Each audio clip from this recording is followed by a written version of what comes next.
Well, it is 6 o'clock on Tuesday, October 15th, and I'm going to call this regular city council meeting to order.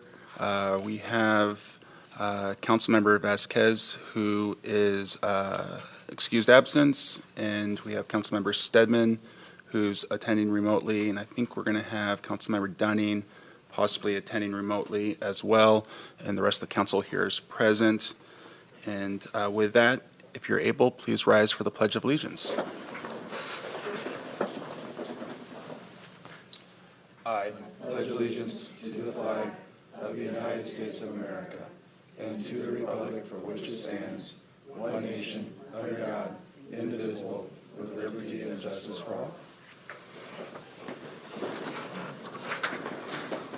And before we get started, I'd like to acknowledge that we, the city of Lacey, are on the ancestral land of the tribal people of the Treaty of Medicine Creek, including the Nisqually Indian tribe and the Squaxin Indian tribe.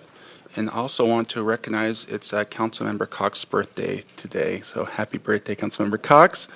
And with that, can I get a motion to approve the agenda and consent agenda? Move to approve the agenda and consent agenda as published. Second. It's been moved and seconded. Is there any discussion? Seeing none, all in favor of that motion signify by saying aye. Aye. Aye. Is there anyone opposed? Then that motion unanimously carries. We have an approved agenda and consent agenda.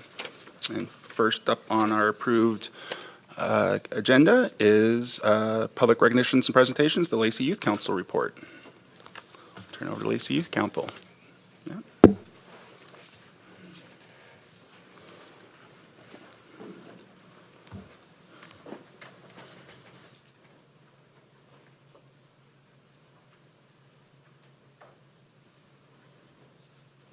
Good to see you all. Hello, Council. It's wonderful to see you all again after last year. I'm Eliana Allen. I am from Pope John Paul II High School, and I will also be giving the Lacey Youth Council update today. So, we have been able to kick off the year in full swing. And these are all of our lovely members for this year who will be introducing themselves after this. So, we got to do our orientation this about a month and a half ago, I think. And we got to renew our values for this new council, which was very exciting to try and figure out where we would all like to develop as people and as a group, and especially as leaders in the city. So that was really awesome. And then at our last meeting, we got to take a tour of the Lacey Makerspace resources, which was just really interesting to get to look at all of the resources that are available for community members and to actually find out, for example, that there's not one that's similar in size to the Lacey's Makerspace until you go as far as like San Francisco. Mm-hmm. So it was really cool to learn about that and get to kind of explore those options for more creativity in our community.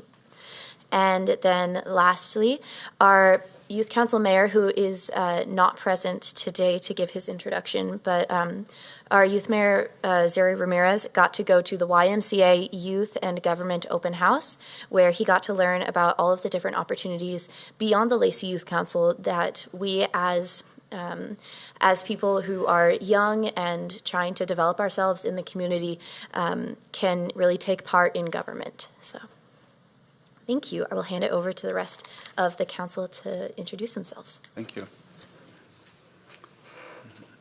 Hi, I'm Isabella Valerio, and I am the Youth Council Clerk. I go to River Ridge High School, and one thing I'm looking forward to learning this year is cooperating with my council members. Hey, I am Joel Whipple. I am the social media coordinator, and I'm looking forward to seeing how the government and y'all work with the public.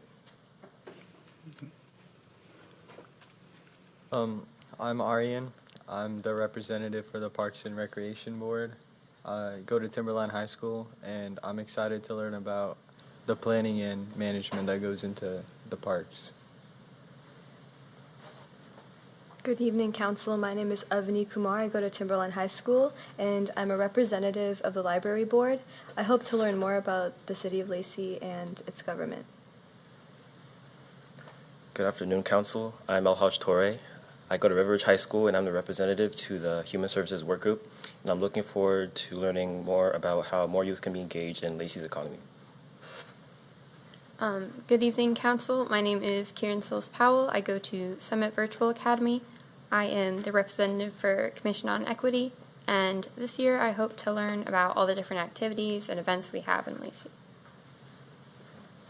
Good evening, Council. I'm Luca Freilich, and I'm homeschooled. One thing I'd like to learn this year is how the local government works with the larger state and national government. Good evening, Council. My name is Faith, and I go to Northwest Christian High School. And I'm also a representative to the Historical Board. And one thing I'm excited to learn about is just kind of how the local government works and how leadership works in that government. Good evening, Council. My name is Sydney Lee, and I go to North Thurston High School. And one thing I hope to learn from this is better communication skills. Good evening, Council. I'm Sophia. I'm the Deputy Mayor.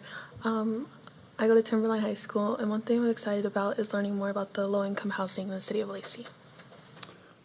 Thank you. It was really great to meet you all. I've met several of you and interviewed several of you, but meet some others for the first time who had such a great application. We selected you right away, and so we really look forward to working with you all this year, and hope we'll have some opportunities to talk to you more and one-on-one, and never hesitate to reach out to us as well. And so we look forward to it, and thank you for stepping up and being leaders in our community.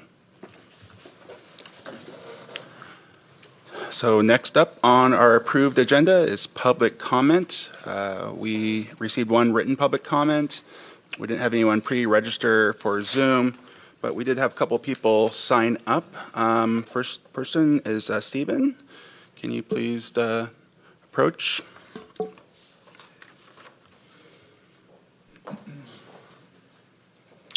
Please introduce yourselves and keep your comments 3 minutes. Sure. Members of the council, staff, and publics, thank you for this opportunity to provide public comment to the council, especially during this busy time when you're trying to figure out priorities for your budget in the next year. I am Stephen Bernath. I have lived in the community for over 33 and a half years, 34 years, 35. I've lost count. Anyway, I've been around a while. My kids have all gone through North Thurston. I've worked in Lacey 15 years. And I hope that I provide some constructive support towards climate efforts in the community, including working for multimodal transportation efforts, using trees to sequester carbon, provide shade around heat islands, and reducing the need for stormwater facilities, and support building with wood.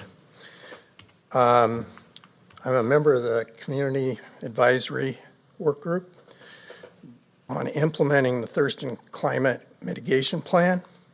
It came to the CAW members' attention early this last summer that the collaborative, the county and the 3 cities, is behind meeting the goals that were established in that plan for reducing greenhouse gas emissions.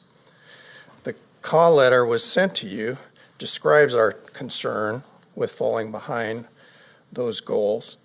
The letter is intended to suggest to each of the city councils and the Board of County Commissioners that this needs to be made a priority as you discuss budget so that we can move quicker at accomplishing the goals of the plan. We are here to support you in your climate efforts. We know that Lindsay, on your staff, works very hard to address climate issues within the City of Lacey. We are suggesting that more resources need to be found to support this effort. And if we can help with that, we're happy to do that. And we are hoping that the council makes a commitment in the near future to look at all you do through a climate lens so that you can be it can be more integrated into the governmental process. We would encourage you at some point to have a work session on climate change and what you can do as a council to help us meet the goals in the plan to reduce greenhouse gases. Thank you for the opportunity to provide public comment. Happy to respond to any questions you may have. Thank you. Appreciate your comments. Next up is Matthew.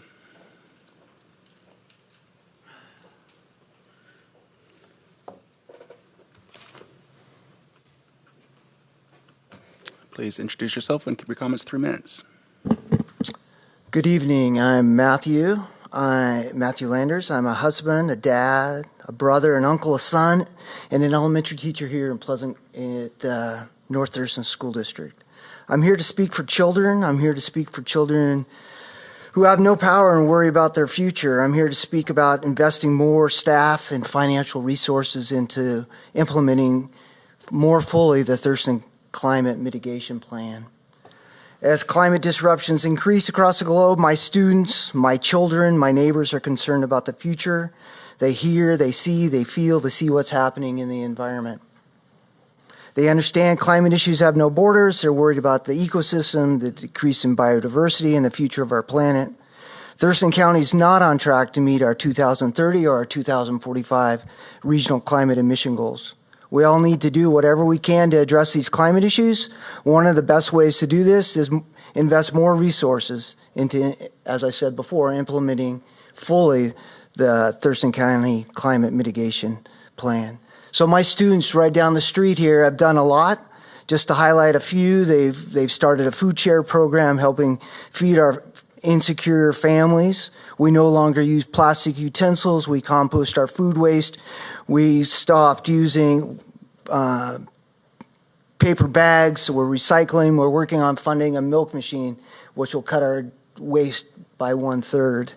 Our youngest students are doing what they can, but they're looking for the rest of us. They're looking for the adults, the leaders of our community to lead the way.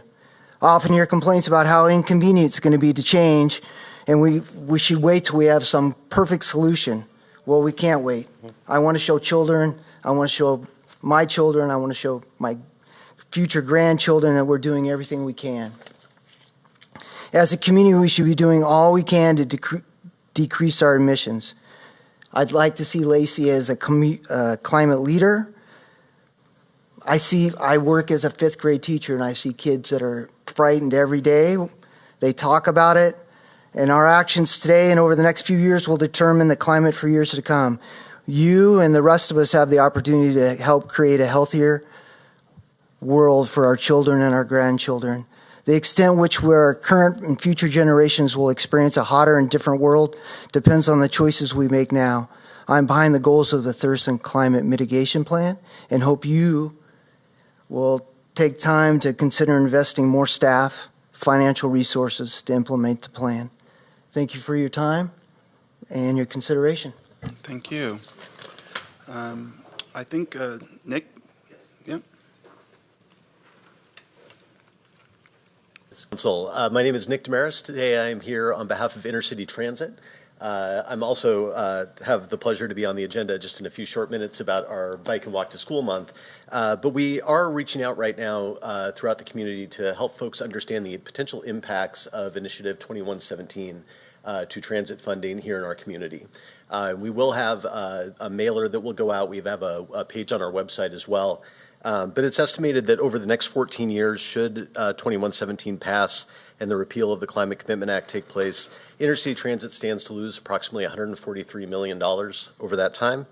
$64 million in operating costs for bus service, $24 million in dial lift, which is our paratransit service, $48 million for zero-emission vehicles and charging infrastructure, $5 million in faster service along Martin Way, as well as $2 million for active transportation safety and education, which includes some of the walk and roll activities I'll be talking about in just a moment. So Intercity Transit, in our role as a special purpose district, doesn't have the authority to take positions on initiatives or issues in front of the voters, but we do want to make sure that folks have the appropriate information so they can make their best educated decisions as they're voting. Thank you. Thank you very much. It also looks like we do have one person online who's wishing to address us. Can we bring that person in?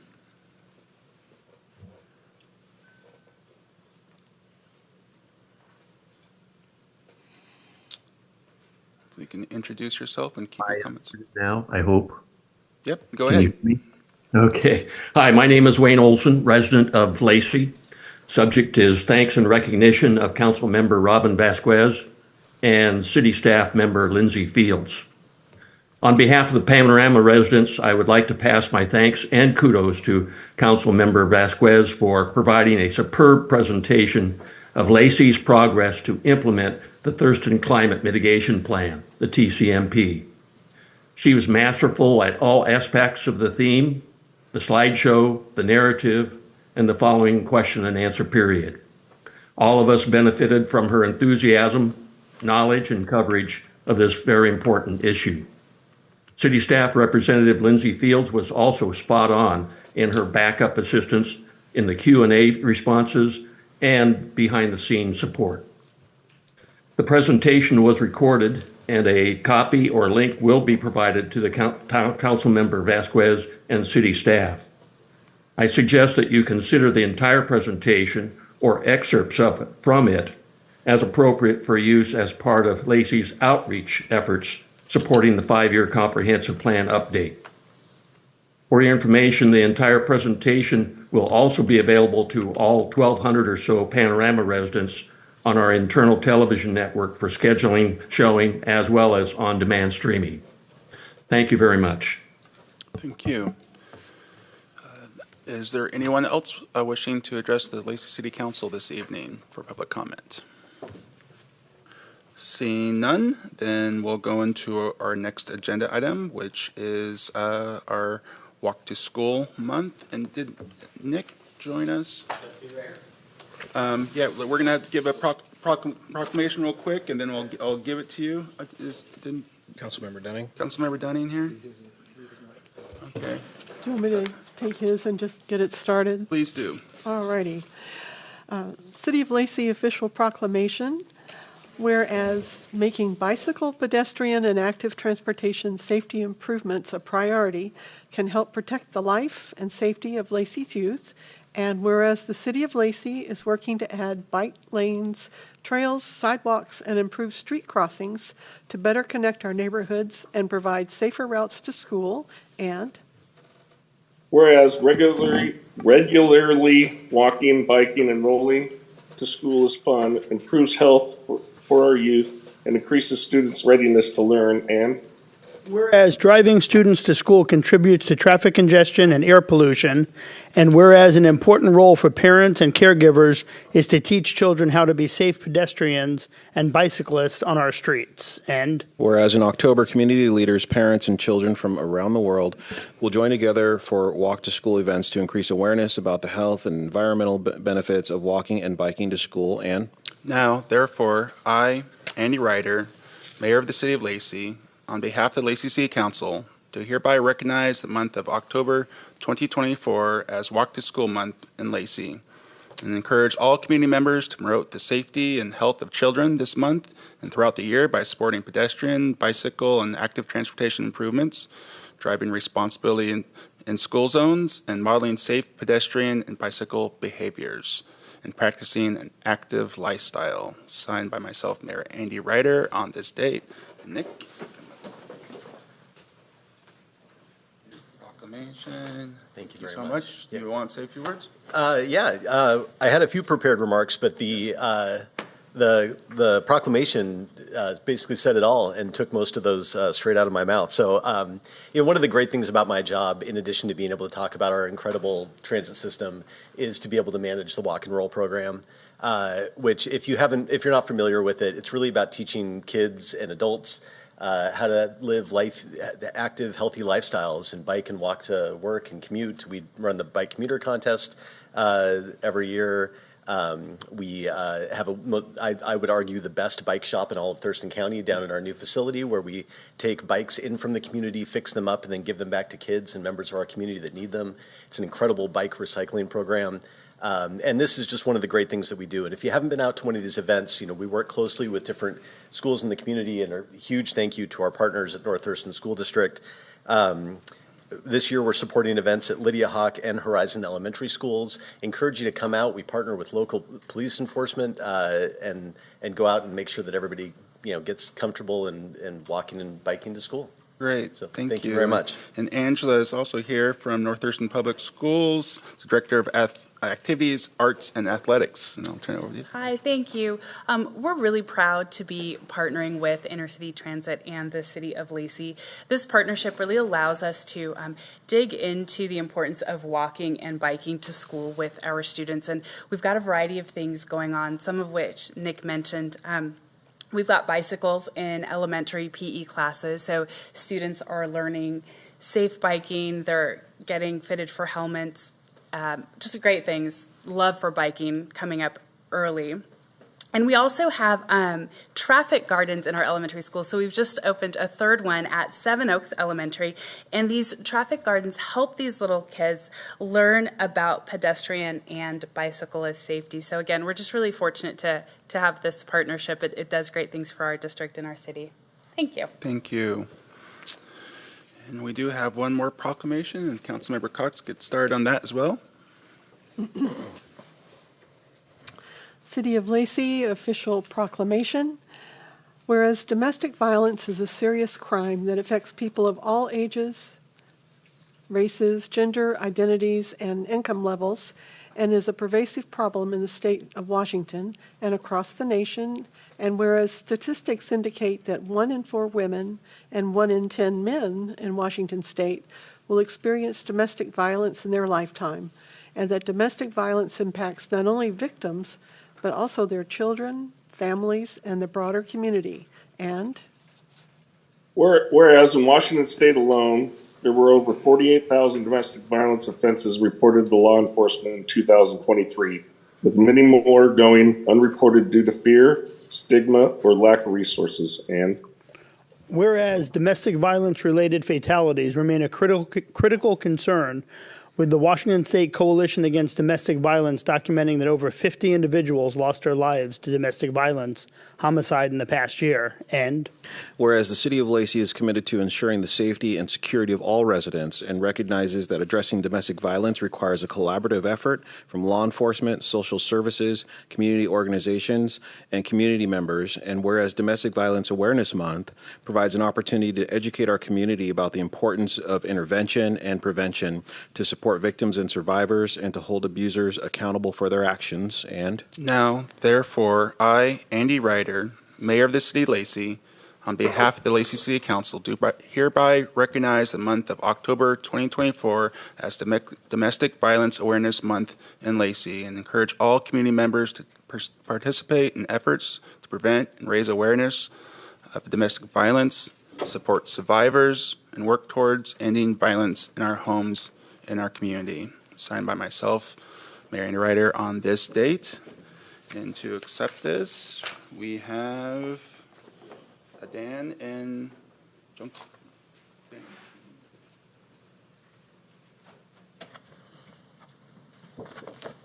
Thank you. Thank you. Here's your proclamation. Good evening, everyone. Thank you so much for giving me a few moments to talk with you about domestic violence in our community. My name is Dan Hillard. I am the Family Justice Center Program Manager at Family Support Center of South Sound. I have the privilege of working with an amazing team of direct staff and advocates who work day in and day out to support families and survivors of domestic violence, sexual assault, and stalking, and human trafficking. One of our advocates who actually works on behalf of the City of Lacey, John Quill, is here with us tonight. Family Support Center currently holds the contract with the City of Lacey to provide advocacy to all victims identified in a misdemeanor domestic violence case. Prior to my current role, I actually had that role, and I thoroughly enjoyed working with the attorneys and the law enforcement officers to best support victims and survivors. As you may be aware, Family Support Center is the coordinated entry provider for our county, and every single day our team are meeting with survivors experiencing homelessness as a result of domestic violence. To give you a little glimpse into the work that we do, I want to share a bit of data with you. In the last year, Family Support Center served more than 2,000 families, 55% of those identified having a history of domestic violence. As of just yesterday, we had 330 households in Thurston County who are actively fleeing or attempting to flee domestic violence, or are homeless as a result of domestic violence and waiting for a shelter or housing resource. One of the tools Family Support Center advocates use is a lethality assessment. It helps us better understand the dynamics in the relationship and support of survivors in safety planning and figuring out their next steps. Of those individuals who we helped complete an assessment during the last year, 77% reported that violence had increased in the past 6 months, 51% reported the abuser had access to a firearm, and 68% of survivors had been strangled by their perpetrator. As many of you who are here tonight know, strangulation is one of the highest lethality factors in a domestic violence situation. Over the past 12 months, our Lacey Victims Advocate supported more than 300 victims as they navigated their life after a domestic violence incident. We often see misdemeanor cases as the early warning signs. Sometimes the first time 911 is called, or when the survivor identifies, okay, maybe it's time to think about leaving. And many times we work with survivors who aren't ready to leave. They believe they deserve what happened, believe nothing else is possible, or they believe that their abuser can change. They often feel stuck. Who's going to pay my rent? How will we get our kids to school? And that's where Family Support Center comes in. We work to provide survivors with hope, options, resources, and a listening ear. We do this work for the survivor who reached out recently after some horrific incidents. She's about to give birth to a baby, has nowhere to run, fearful for the life she's bringing her baby into. After meeting with me, I was able to connect her with a community partner, Innovations Human Trafficking Collaborative, who helped get her immediate shelter. I was able to give their advocate a rundown of her situation so she didn't have to tell her story over and over again. She was believed. She was listened to. She walked away feeling like there's hope for a better life. And she's just one of the hundreds of people who come to us each year. Our agency does this work hand in hand with our community. For John Quill, they do it hand in hand with the city of Lacey, especially the attorneys and Lacey PD. Big shout out to Matt and Chad and the number of Lacey officers who respond to these calls. As an organization, our mission is working together to strengthen all families and survivors, and the together part is crucial. Domestic violence impacts all aspects of our community, and it takes all of us working together to respond to it and eventually end it. Family Support Center is proud to serve our community, grateful to work so closely with survivors in the city of Lacey through our contract with you, and we appreciate you taking the time tonight to honor Domestic Violence Awareness Month. Thank you. Thank you so much, and thank you for all the work that Family Justice Center does for our community. I mean, it's hard to imagine what people with domestic violence are going through and where to turn to and what's the next, what do you do in that circumstance. And luckily with our great police department and your resources, they hopefully have some hope going forward. So thank you. This is a very important proclamation. Obviously, domestic violence exists unfortunately, all too often in our communities, and we need resources to help give for advocates and support for all those victims. So thank you for what you're doing. Okay, with that, we're going to go on to our next agenda item, which is the mayor's report. I do have one item. We've had an opening on our PFD board of directors for an at-large member for quite a while, and these don't come open very often, but it's quite the process for us to go through it, because you need approval from all the jurisdictions who are within the PFD district, which in this case is Lacey, Olympia, Tumwater, and Thurston County. It's in our current PFD district, to approve and move forward. It's taken a little while to get through that process, but we're finally here, and so I Lacey's always taken the lead on going through the applications and making a recommendation. And as I was going through the applications and looking at the makeup of our current board, there was already an at-large member that was from the city of Olympia. There was already an at-large member from Thurston County. And so I felt like it was important to have an at-large member from the city of Lacey as part of this process. And we had one member of our community, Troy Kirby, who applied and is qualified. And so it's my wish to appoint Troy Kirby to the CRPFD Board of Directors for an at-large member. Do I have a second? I'll second. It's been moved and seconded. Is there any discussion? Seeing none, then all in favor, please signify by saying aye. Aye. Aye. Is there anyone opposed? Then that motion unanimously carries, and we will move that on. And we're waiting for this to go through the other jurisdictions as well. And as soon as we do that, we'll reach out to Troy. So thank you for that. And that is the end of my report. On to the city manager's report. Thank you, Mayor and City Council. First item on the City Manager report is a application for, a multifamily tax exemption contract review for MGR Development's application to apply multifamily tax exemption to the project on Woodland Square Loop. I want to invite our housing coordinator, Jennifer Adams, up to provide some background on the contract and steps for the council to take tonight. Thank you, Rick. Good evening, Council. It's good to see everybody again. So I am here this evening as a next step toward approval of an application for multifamily tax exemption on a project that is currently underway. So to provide a little recap of the project, in July of this year, DM Ventures 629 LLC submitted an application for an 8-year multifamily tax exemption.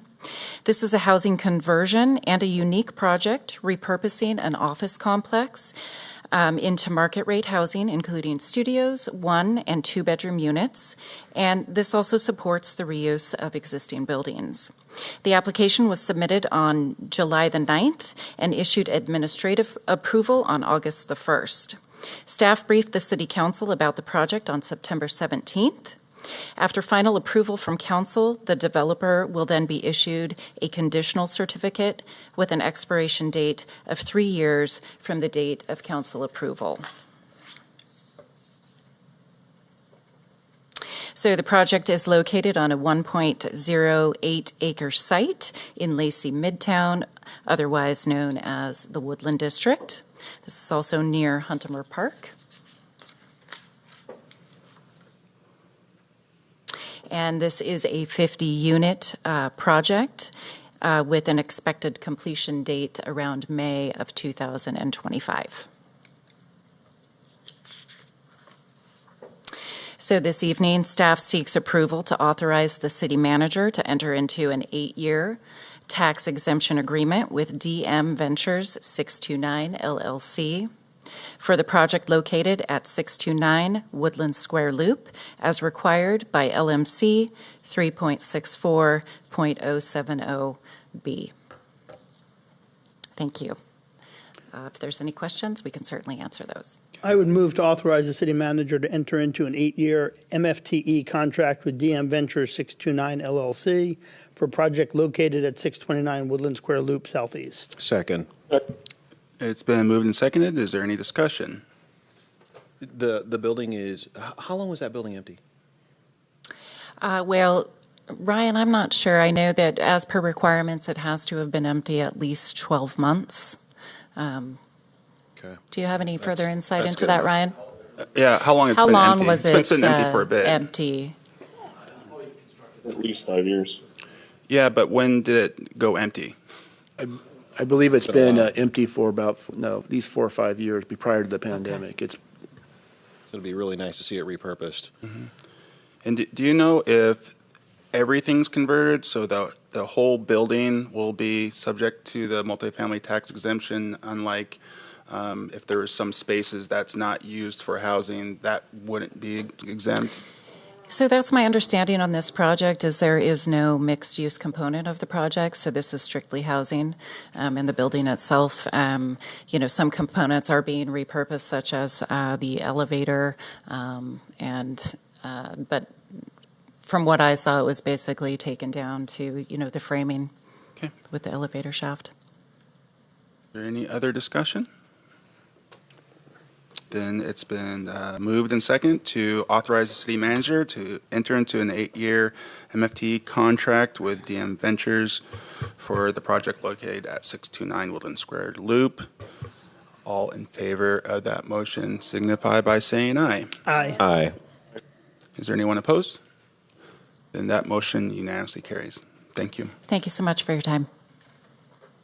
Thank you, Council. Next up on the city manager report is Ryan Andrews, our planning manager, who will provide an overview of the House Bill 1220 recently passed by the state legislature for requiring communities planning under GMA to conduct housing allocations and reviewing land capacity.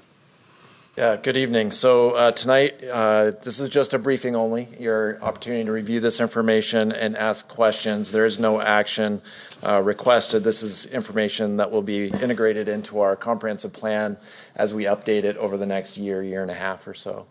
So this is the result of House Bill 1220, which was a 2021 law. This requires jurisdictions to plan for and accommodate affordable housing affordable to all economic segments of the population, requiring jurisdictions to demonstrate that they have the policies and regulations in place to allow housing affordable to all. So there's kind of two components of this. Number one is to identify the housing allocations, so the kind of projections that are given to the cities to identify how much housing will come to the city in the next 20 years, and then to make sure that we have the zoning and policies in place to make sure that we can accommodate all segments, all economic segments of that population as they are our future residents. Recognizing, though, that this most housing will be built by the private sector. So it really just makes sure that we have the mechanisms in place to make sure that the city can do this. As far as the all economic segments portion of this, it says all economic segments, but it's really the low income or the lower end of the incomes that are what the state requires us to plan for. So that's moderate, low, very low, and extremely low incomes as defined by HUD, and I'll go into what those definitions mean here in a second, as well as emergency housing, emergency shelters, and permanent supportive housing as well. House Bill 1220 also required additional requirements for addressing racially disparate impacts and displacement, which is happening through a separate regional process. It's important to note that we're not starting from scratch on this, that these requirements build on existing work. All of these plans have policies promoting housing affordable to a range of income across all jurisdictions. I'll add to this, too, that we here at Lacey also have an affordable housing plan to add to the matrix of the puzzle pieces that you see on the screen there as well.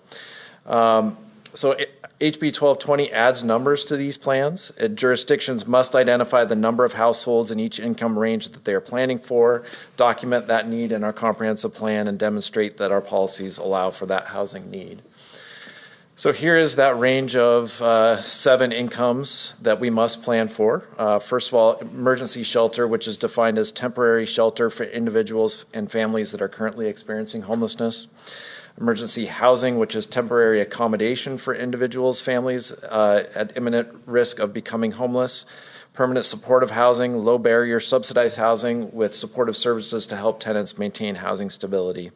It's important to note, and I mentioned this I think before, that House Bill 1220 does not require cities or counties to plan for households earning more than 120% of the area median income.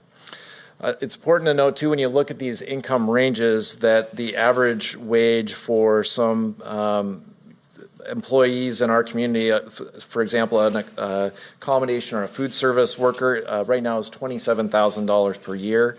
Manufacturing and warehousing is $64,000, and an average wage for state government is $80,000, all of which would be in the 80% or below AMI income strata. So this chart shows the number of housing units affordable to different income groups that are available across Thurston County today. Numbers are expressed as a percent of the area median family income, which as of 2023 across Thurston County was about $102,500. Currently, there are 121,438 housing units in Thurston County, which are affordable to low-income households making 80% or less AMI.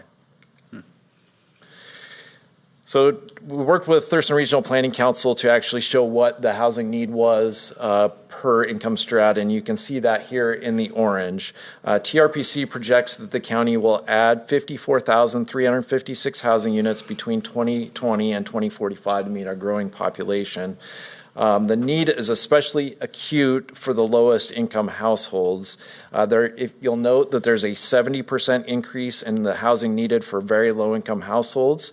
There's a threefold increase in housing for extremely low income households.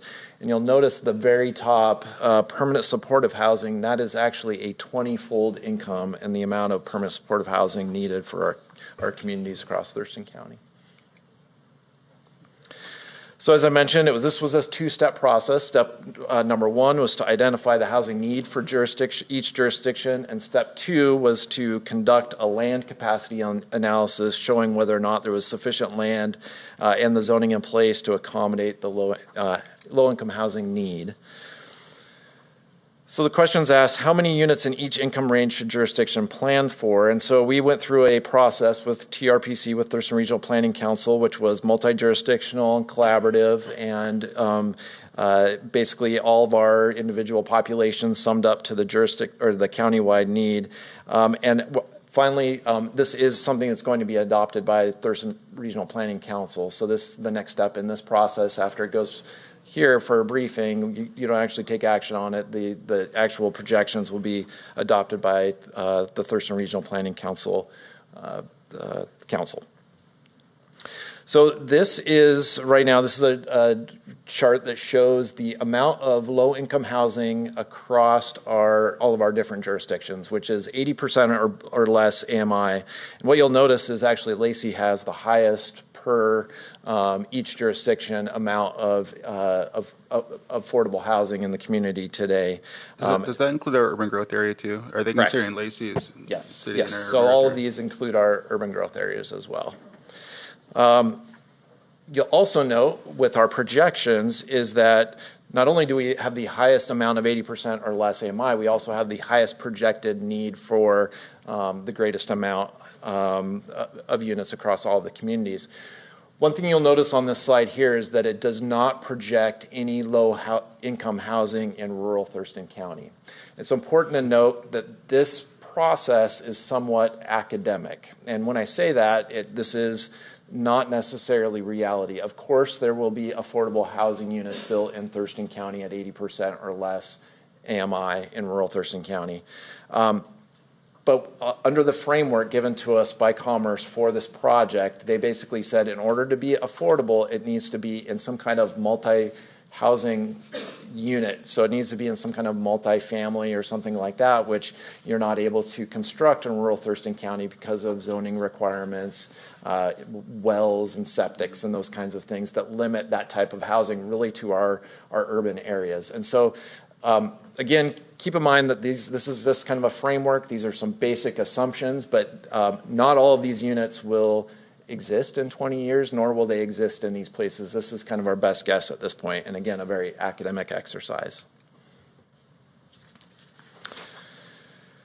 So as I mentioned, we went through and analyzed, is there enough land for 20 years of population growth? And also within this, so the Buildable Lands Report does this kind of overall. This is really specific to the low-income housing need, and identifying whether or not any of our zoning or development regulations are a barrier to low-income housing development. Here are the findings. In short, there were no deficits found in Lacey, Olympia, or Tumwater. So the good news for us is that there were no deficits. Zoning, in other words, zoning is not a barrier in Lacey to affordable housing development. So we can show the work that we can provide this number of affordable housing units in Lacey. There was also no deficits deficits found in rural unincorporated county. There were a couple to note: Tenino, Yelm, which actually has the biggest deficit, and Grand Mound as well. So these three comprehensive plans that incorporate these two cities and one urban growth area in Grand Mound will need to include strategies in their comprehensive plan and development regulations to ensure that they're able to accommodate their projected populations. So this is our numbers here in Lacey. So just to note that we have a surplus at the end. So we're showing that based on our aggregate need, which is for everything extremely to low income, 9,915. We have a total capacity of over 10,000 for a net benefit of 100, almost 200. And then moderate income, so that 80 to 120% AMI, a total surplus of about 7,000 units. So as I mentioned, the next step, the project partners will ask Thurston Regional Planning Council to approve the revised housing need allocations coming up in the next month or two, and that we will take this information and document it within the housing element of our comprehensive plans. If necessary, which at this point we don't need to do this because we're addressing this as including policies in our housing elements to promote housing affordability and address any deficits. Again, we don't have any deficits. And then finally address this through joint planning for any deficits that may exist within the urban growth areas. So with that, that's the end of the presentation. Happy to answer any questions you might have. Any questions? I'll prevent myself from being catty about this process. Obviously, there's a big difference, academic difference of do we have enough buildable lands to build affordable housing compared to can we actually build affordable housing to meet these requirements, which obviously there's not, that is a stretch, so you're having to do a lot of work here, and I think it's important to I guess see on paper it's possible, but man, there's a long ways to go before we actually are seeing the private sector build this type of housing, right? I mean, it's just, okay, yeah, we have the land, but I mean, are they going to build it? And what incentives are there to do that? Yeah, and so it's just like, well, thanks for doing lots of work, but I'm not sure if it actually is moving the needle on when it comes to this issue, but I appreciate what you're doing here. Anyone else? Okay. There's not much to say. That wraps it up pretty good. Yeah. Thank you. Okay, we'll go on to our next item. Appreciate it. Thank you, Ryan.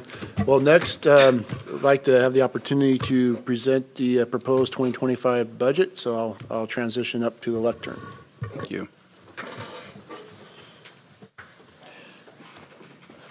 I have Robin's TRPC.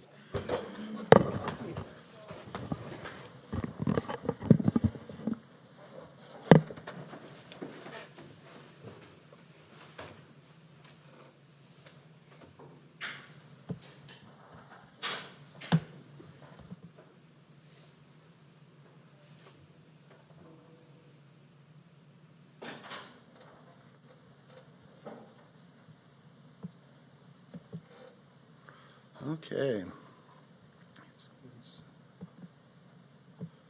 Situated here.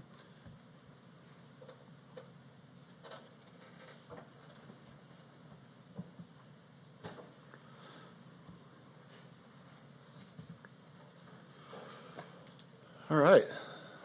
I think we're ready to go. So, good evening, Mayor and City Council. It is an honor to be here tonight to present and propose a balanced city budget for 2025. A tremendous amount of work and diligence have gone into forming and shaping the budget by the leadership of the city and the respective departments, and I just want to acknowledge that leadership with the department directors over across the room, and especially acknowledge our finance director, Troy Wu, and his finance staff for pulling all this information together, running the numbers, doing the projections, and creating this document that's going to be before you tonight. This budget focuses on advancing council priorities, maintaining city facilities and equipment strategically using reserves and controlling expenditures as we face rapidly increasing costs, combined with a modest or slowing of revenue growth. In light of these conditions, we've been very careful of not increasing ongoing operational costs with expansion of services and staffing. For example, of the 14 positions that have been requested, the three that are proposed within this budget are tied to direct funding sources. That doesn't mean the other 11 positions aren't needed. They are very much needed to continue the growth and services of the public. However, under the current conditions, we cannot add them at this time. But even with this effort, this budget proposes signed reserves to cover our operating deficit. Despite this, I believe the city is in a good place thanks to good financial stewardship, past financial stewardship by the council, past city managers, as well as the staff.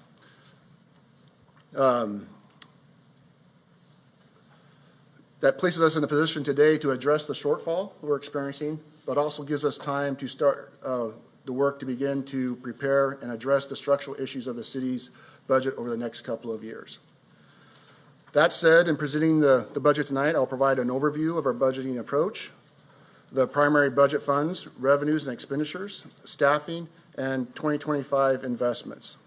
And I'll also highlight some of those challenges and next steps that we need to take to set up for the 2026 budget year and beyond. And they do have quite a few slides tonight, but I'll try to work through them quite fairly quickly.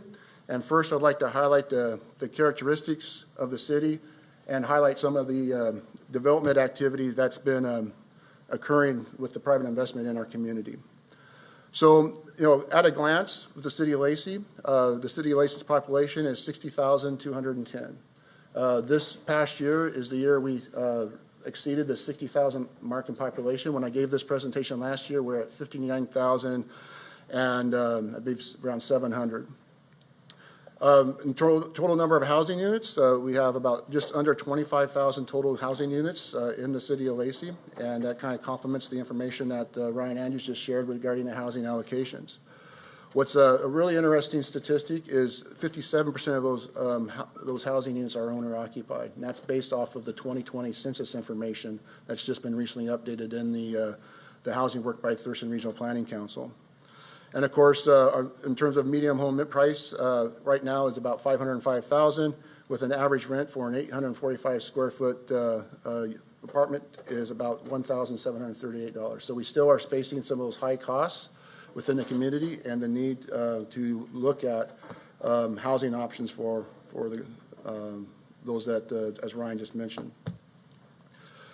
In terms of business community, we have about just under 1,500 businesses registered in the city of Lacey that employ about just under 24,000 individuals. Commercial industrial space, we have just over 15 million square feet. And we've seen some changes in our vacancy rates between this year and last. In terms of office, that's stayed about stagnant, about a 10% vacancy rate. And it still hasn't quite recovered under the pandemic, and we don't know if that will. As we see and heard tonight on previous action by council, we've had one former office building being converted into apartments. And I think we'll see some more of that as we look forward in the near future. In terms of industrial, we're currently at an 8.3% vacancy rate. That is up from 4% last year. And then retail has climbed to 7.5% from a 5% level last year. And I think we've seen those vacant retail spaces open up over the past year with some of the national trends and some of our national or stores with national presence. And of course, on our multifamily vacancy rates, countywide number is about 4.6%. So it's still in a good position in the market. In terms of staffing growth, I just want to highlight that over the last 10 years, we've created 97 new positions for the city of Lacey. And you can see through the bar chart that those additions of staffing has been not consistent every year. It's been as resources were available or program needs require. And of course, it shows this year looking at adding 3 additional positions. Also, over this time, we've added new programs. I really want to highlight that as well, because as we've tried to increase staffing to serve the growing population, we've also added new programs, as you can see listed there on the left-hand side of the screen, related to homeless response, rapid response team, housing, climate and sustainability, human services, communication, equity and inclusion, and Lacey Makerspace. And on communications, we really have had that type of program, but we made it more robust with a transition from TC Media last year. Of those 97 positions, 30 of those positions were related to our utility funds, so they had direct funding support from our utility system, or our enterprise funds. The other 67 are general fund positions, breaking out to about 30 positions created in the police department, 15 in public works under the general fund, 14 in our city managers, public affairs, human resource and finance departments, 5 in community economic development, and 3 in parks. So that's kind of the strata of positions that we've increased as we've have grown significantly over the last 20 years. This slide I just want to highlight really quickly is that even though we've added 97 employees and these new programs, our staffing levels in comparison to the number of people in our community per thousand is remain fairly constant. So again, that kind of demonstrates that as the community's grown, we're staying steady, but we also can see a need for more additional resources to continue to provide services in the future. So in terms of private community investments in the community, this is one of those litmus tests. We see what how that will affect our local markets and future revenues. We have started to see a little bit of plateau as we've grown and mature as a community, changing from that rapidly growing community to now one of more looking at infill type development. The private developments that currently have land use permit approval or into the construction stage are listed on the screen here. And I won't go through each one of those projects because I promised Sarah Schilling, our current planning and economic development manager, that I wouldn't steal her thunder because she'll be giving a presentation to the council in November, providing a full community development update.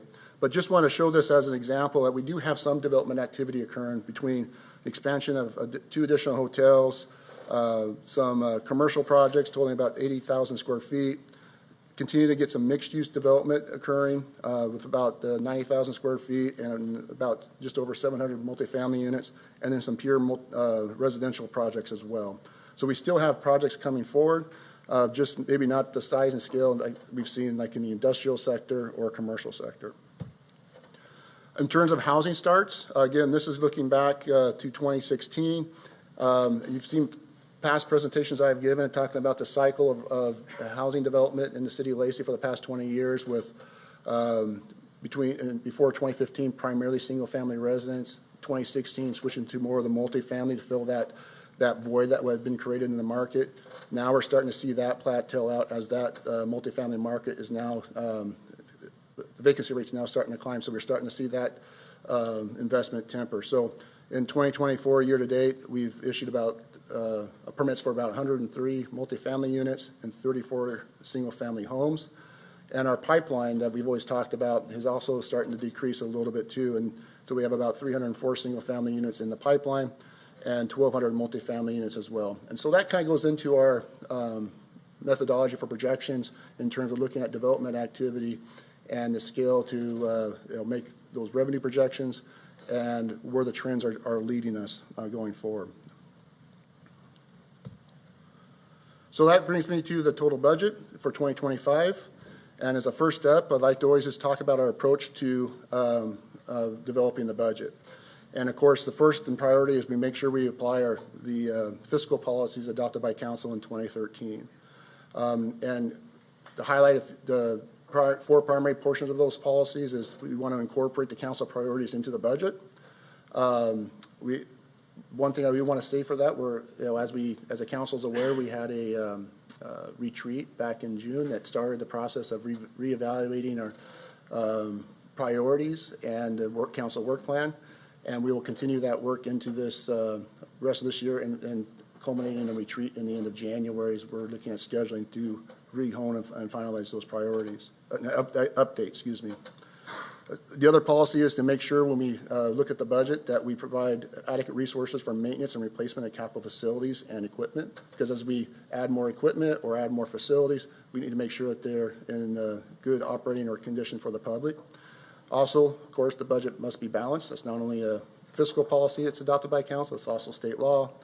And then also another big factor is that the city will only propose operating expenditures that can be supported from ongoing operating revenues, unless council determines that limited unusual circumstances warrant the use of one-time reserves to cover operating costs in a particular year. And I'll talk a little bit more about that later in my presentation.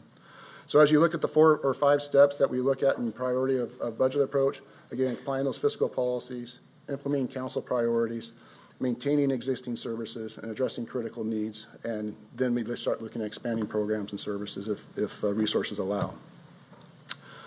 So the 2025 proposed total budget is $280,298,435. This budget is split up into 31 funds, highlighted by these primary 6 larger buckets. We actually added 2 new funds this year. You're going from 29 to 31 funds. If council recalls, we with the passage of Proposition 1 last year, we've added the public safety dollars into, and we set that up as a separate fund so we can track those expenditures allocated for law enforcement and public safety purposes. And then also with looking at going out and issuing bonds against our real estate excise tax revenues, we set up a separate fund to track the receipts of our real estate excise tax dollars so we can track and transfer out for those bond payments and other allocations for those funds for city priorities. Just really quick, this is a busy slide, but I just want to touch upon the proposed 2025 budget versus 2024. And this is also to articulate that every budget from year to year can change dramatically, but that doesn't mean that there's issues going on with our budget.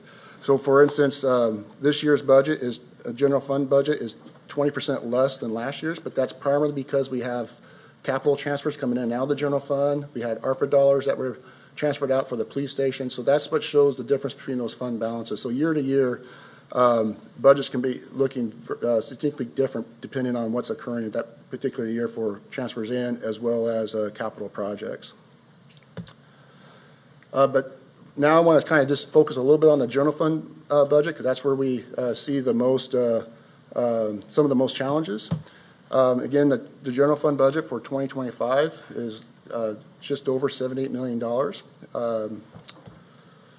And what's making up that budget is the general fund revenues, which, as I think the council is aware, our primary revenue sources are sales tax, property tax, utility tax, and B&O tax. And when we look at projecting our revenues for the general fund, again, those taxes make up 54% of our revenues. In calculating that, we want to just highlight that the revenue projections are conservative based on our historic and most recent trends, including the last 4 months of declining and flat sales tax. Also, the slowing population growth, as you know, and coupled with that, the slowing of development activity and non-retail expansion. Again, we are a maturing city, and as we've grown over the last 15 years in a fast pace, we've had a lot of bumps in assessed value, as well as population growth that also turn into purchases at local stores and those type of things, and online purchases. As our population growth starts to flatten out and development activity slows down, we'll see, want to be a bit more conservative about our future tax revenues are, so we see what that new trend is. But again, as I mentioned before, we still have some of those development projects in the hopper, and we are also actively working on economic development, business retention, expansion practices to try to recruit more private investment. And so as we go into this next year, we'll continue to monitor our revenues, and if trends start to change, and we'll come back to council with maybe some considerations of mid-year amendments to address current resource issues that we may see coming this year. But again, looking at projecting into 2025, we are being very conservative, but again, we'll be monitoring it as we move forward. So this particular slide kind of shows the history of sales tax. Again, you can see the volatility of sales tax going back to 2014 with some steady declines up to 2019, then the drop off during the pandemic, and then slowly climb out of that of the pandemic years. The other thing to think about too is this also can show when we had some of our heavier development activities. When you see double-digit jumps in sales tax, that's usually when we saw some expansion of industrial or multifamily projects. And for example, from 2022 to 2023, we had a lot of multifamily projects come online, as well as some industrial activity. However, going into 2025, we're looking at a sales tax projection about $19 million, or $19.3 million, up for just over 4% from 2024. But one thing I want to highlight, that $2.2 million increase, $2.1 million of that is the new public safety tax increase. And so if you take away that $2.1 million, really we are seeing we're projecting about an $87,000 unrestricted sales tax increase going into 2025. And again, that's predicated on the last 4 to 6 months of sales tax activity, and coupled with the slowing down of some of the development and population growth going forward. Property tax revenue, which is another main source and consistent source of revenue for the city. We're looking, going into 2025, projecting a $300,000 increase to our property tax. As you can see by that bar chart going back to 2011, it's been generally a 3 to 4% increase, except for a couple of years. When you look at our increase going forward, again, property tax, most of the increase we see comes from new assessed valuation coming on the books. We're capped by the existing ratepayers at a 1% growth or existing levy from year to year.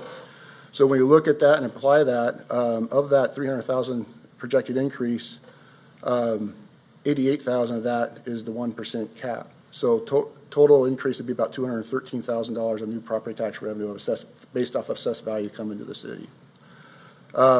Again, this is another item we're going to be continuing to monitor, but as we move forward and depend on the scale of our development projects or increase in assessed value from year to year, we may see that rate of 3 to 4% drop down closer to a 1% level, again, depending on assessed valuation increase from year to year.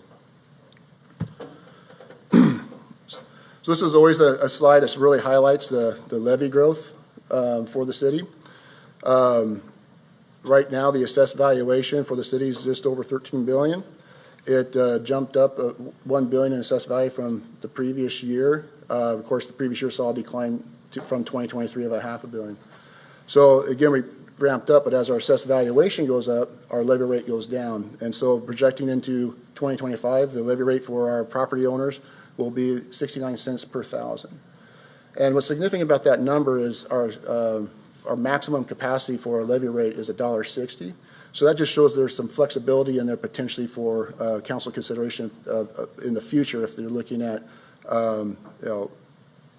particular capital projects or something like that. There's some capacity there to look at and potential flexibility.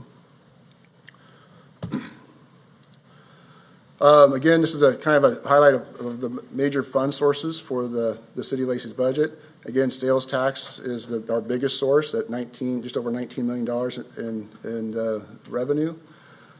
Second is service fees. Service fees at just under $13 million. And I think I want to highlight about service fees is those are fees that are recovered from building permits, parks fees, but more significantly internal fees in the department. So when a capital project comes in, either utility fund pays for that project, if it's a water project, or if it's a parks project, general fund dollars. So it's the internal transfer of fees. And then you have property tax at just over $9 million in projected growth or revenues, and followed by the utility tax and B&O tax. All in all, with the total projections, it comes out to just under $58 million in projected general fund revenue sources. This is the general fund departments broken out by size and effect of the general fund. As you can see, the Public Works Department is our largest general fund department at just under 100 employees and just under $20 million in expenditures. and followed by the police department and on down on the list. All in all, the total general fund expenditures is $78,279.80, or just under $79 million. So how they, kind of add a little bit more context to how those departments affect the general fund dollars. I want to just kind of hit a couple of departments and their total cost or expenditures for 2025. And here we have the cost of parks, culture, and recreation. That just $7.7 million. And the top three items, the parks maintenance of all our parks, Rainier Vista, Rainier, and the Regional Athletic Complex, those are our park facilities and maintenance needs. And those combined total just over $4 million. So just want to kind of highlight that with our park system, operating our facilities and maintaining those facilities is more than 50% of our parks budget, and make sure we have quality level of service to the community. The other big expenditure, but important to the community, is maintaining our streets. We want to make sure we have good quality infrastructure, that they're safe. People can get from points from home to wherever they need to go and back safe and on good, and be able to use the sidewalks and all those type of things. So take just under $5 million for street maintenance, for sidewalks, signs and markings, street lighting, just roadside and road maintenance, and then general operation of the street department. This does not include the transportation benefit dollars that goes into also maintaining our streets and our overlays every year, which is just over $4 million. So combined total, we spend over $9 million to maintain our infrastructure, and I think maintain it very well, and it's something that is well acknowledged out in the community. Then, of course, the other element that's really important is public safety. But the cost of public safety is one of our biggest costs combined. So we talk about public safety. We usually talk about the police department, but which is a big component or the primary component. But you also have to have those follow-up services, whether it's court services, jail, or prosecution. So all combined, the total for public safety is $22.5 million of expenditures. One continual note of interest is, in order to pay for public safety, it takes 100% of our sales tax revenue and 35% of our property tax revenue just for public safety alone. And so that makes it also challenging to figure out how we can fund other departments that have those same needs. Is that including the Prop 1 money? Yes. Right. Yes. And that Prop 1, but I didn't mention it during the sales tax and that effect. That Proposition 1 dollars is very important, and it's one of those things we shouldn't look lightly upon, because if those dollars didn't come in, we'd be in a different situation today, because we were able to maintain 5 positions that were previously funded under reserves, and those reserves were due to run out this year. And so we were able to continue those positions and then add 4 additional officers with those Proposition 1 dollars, and it takes a little bit of pressure off that need compared to the other needs of the city. So thank you for bringing that up and pointing that out.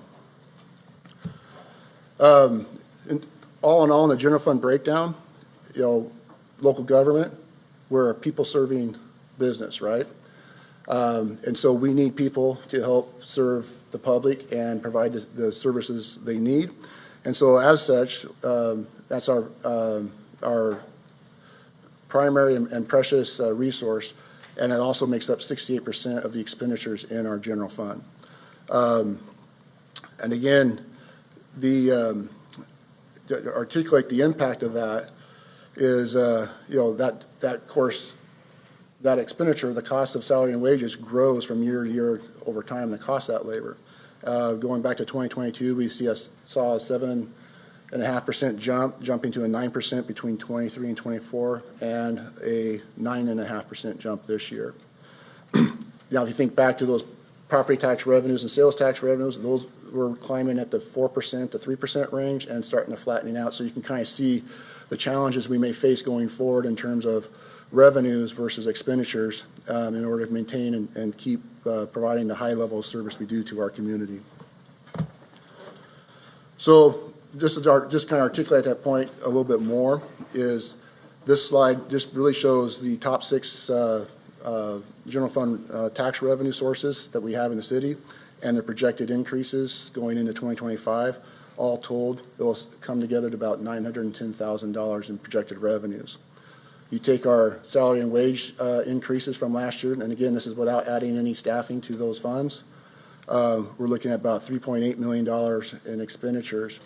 So that gets us down to a deficit of about $2.9 million, and that's kind of where we were starting from, and also the reason why we're looking at this structural deficit we've been talking about that we're proposing to cover with the assignment of reserves for this year in order for us to start developing a strategy to set up for 2026 budget. So going to the general fund workforce enhancements, we do have one position. Again, this is tied to the Proposition $1 dedicated funding.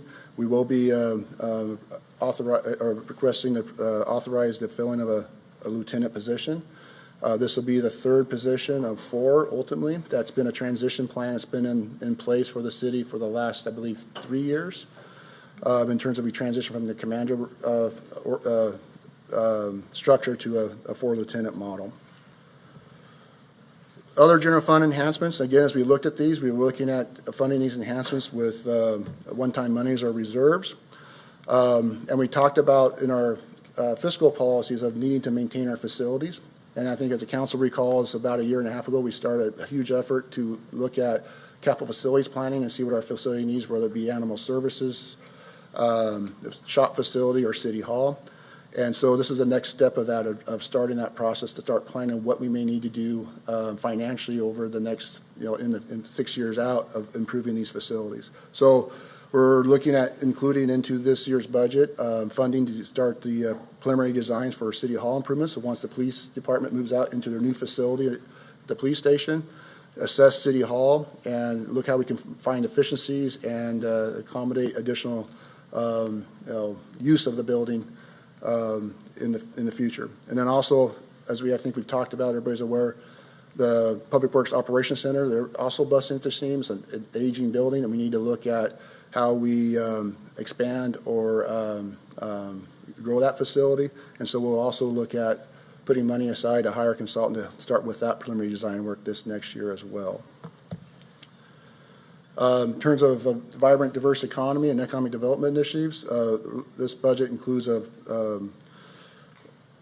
almost $1 million of economic investments tied with specifically the $200,000 to fund the makerspace for the 2025 year, $145,000 to make ADA improvements, operate the night market. I think council recalls have been very successful this last year and have been growing with each event. And then also providing other amenities on site as well. So, and then we also looking at have another $350,000 towards economic programs that include supporting the Economic Development Council with their efforts, as well as continue to fund the business resource training or the BIPOC business training programs that we started several years ago. The other big year, and we've talked about it quite a bit, the 2025 comprehensive plan update. We have about $950,000 dedicated for that. Most of that comes from Commerce grant dollars. We also are using arterial street dollars to help fund the transportation plan. It's going to be another big piece of that puzzle, and I think that's going to be a heavy workload for our staff as well as council to move forward this next year to update that comprehensive plan. In terms of environmental stewardship, and we heard some comments tonight about the climate initiative and the climate action plan, we are looking at continuing to fund initiatives that have been highlighted by council. The Puget Sound Energy Matching Rebate Program, continue to fund out another $250,000. That was, I think, very successful last year. And that program is where we would match 100% PSE rebate for individuals to make energy efficiency improvements within their home. That last year we had $200,000 allocated to the program. It lasted about 5 months before we ran out of dollars. It was very popular. We also will continue the program that Scott's team in Public Works started probably 7 years ago and starting to transition of replacing our LED lights in our street system. So we'll continue to fund that at a $200,000 level. Also continue to work on electric vehicle charging stations. Part of that comp plan update is also looking at updating and creating sub-elements of the comp plan related to climate action and climate resiliency. And then the Energized Thurston program is a program that is, again, an incentive program to offer to individuals, especially low-income households, that they would like to move off of gas and move into electric appliances and heating systems, that gives them the opportunity to do that with financial incentives. Most of these dollars come from grants, whether it be the HERE funding or commerce grants, as well as city funds to help initiatives, climate action initiatives. Also, again, going back to maintenance and quality of infrastructure, we have several maintenance projects we need to do in our park system. One is replacement and repair of Long's Pond Dock. It's a popular fishing dock. It's getting more and more in disrepair, and so we need to replace it before we need, or else we'll need to close it off to the public. The same thing goes for the Wooden Creek pedestrian bridge. We did a design last year for its ultimate replacement, and it's getting in more disrepair. And so we're looking at funding its full replacement this next year as part of a capital project. Another piece is, if you may recall, when we purchased the property adjacent to Long Lake Park, there was an existing old house.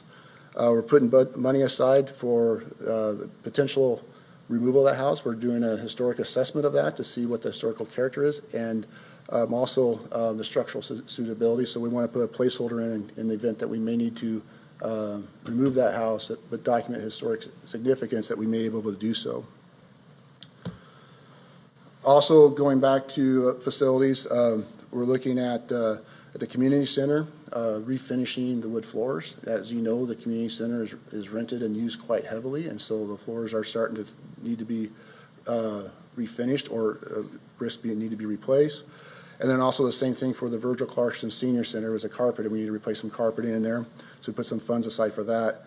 And then Timberland Regional Library also needs some lighting fixture upgrades, as well as they would like to build a couple of small 4-person conference rooms. They're running into a situation where one large conference room gets reserved by 2 or 3 people, and so large groups cannot use it, so they want to create some more capacity. We're putting $50,000 towards that project and to see what the estimates come in. If the estimates come in over $50,000, Timberland Regional Library is pledged to cover the overage costs through the Friends of the Library. So it's something that we want to continue that effort in partnership.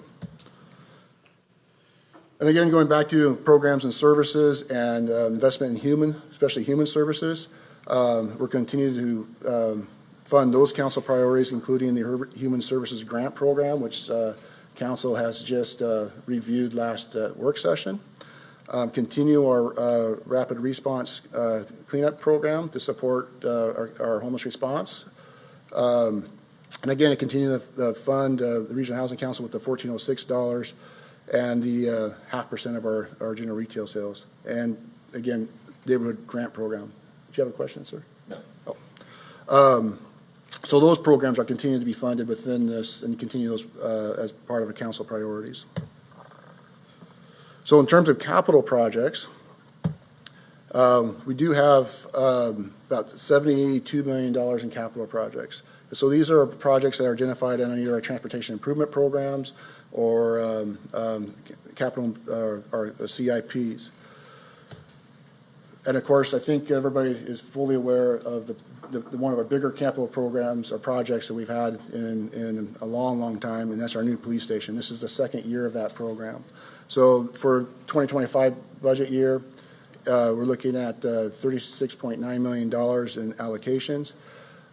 Again, we are going to be funding $18 million of that through revenue bonds using real estate excise tax dollars, and we're going to be starting that bond process later this year, setting up for issuance of those bonds in the first quarter of 2025. So that process is underway, and again, we are still on track to finish the project by the end of 2025, And as you noticed, if you came into the parking lot during daylight, you see the seal going up. It's going up quite fast. They're still projecting that they'll have the roof on at the end of December, so they continue work. So that is moving forward very smoothly without a lot of disruption. Great Cuyo Park, Phase 1A, and this is another one that's been on the books for some time. We are now getting down to final design, and looks like we're on schedule to go out for bids by the end of the year, so we will be able to start construction in early 2025. We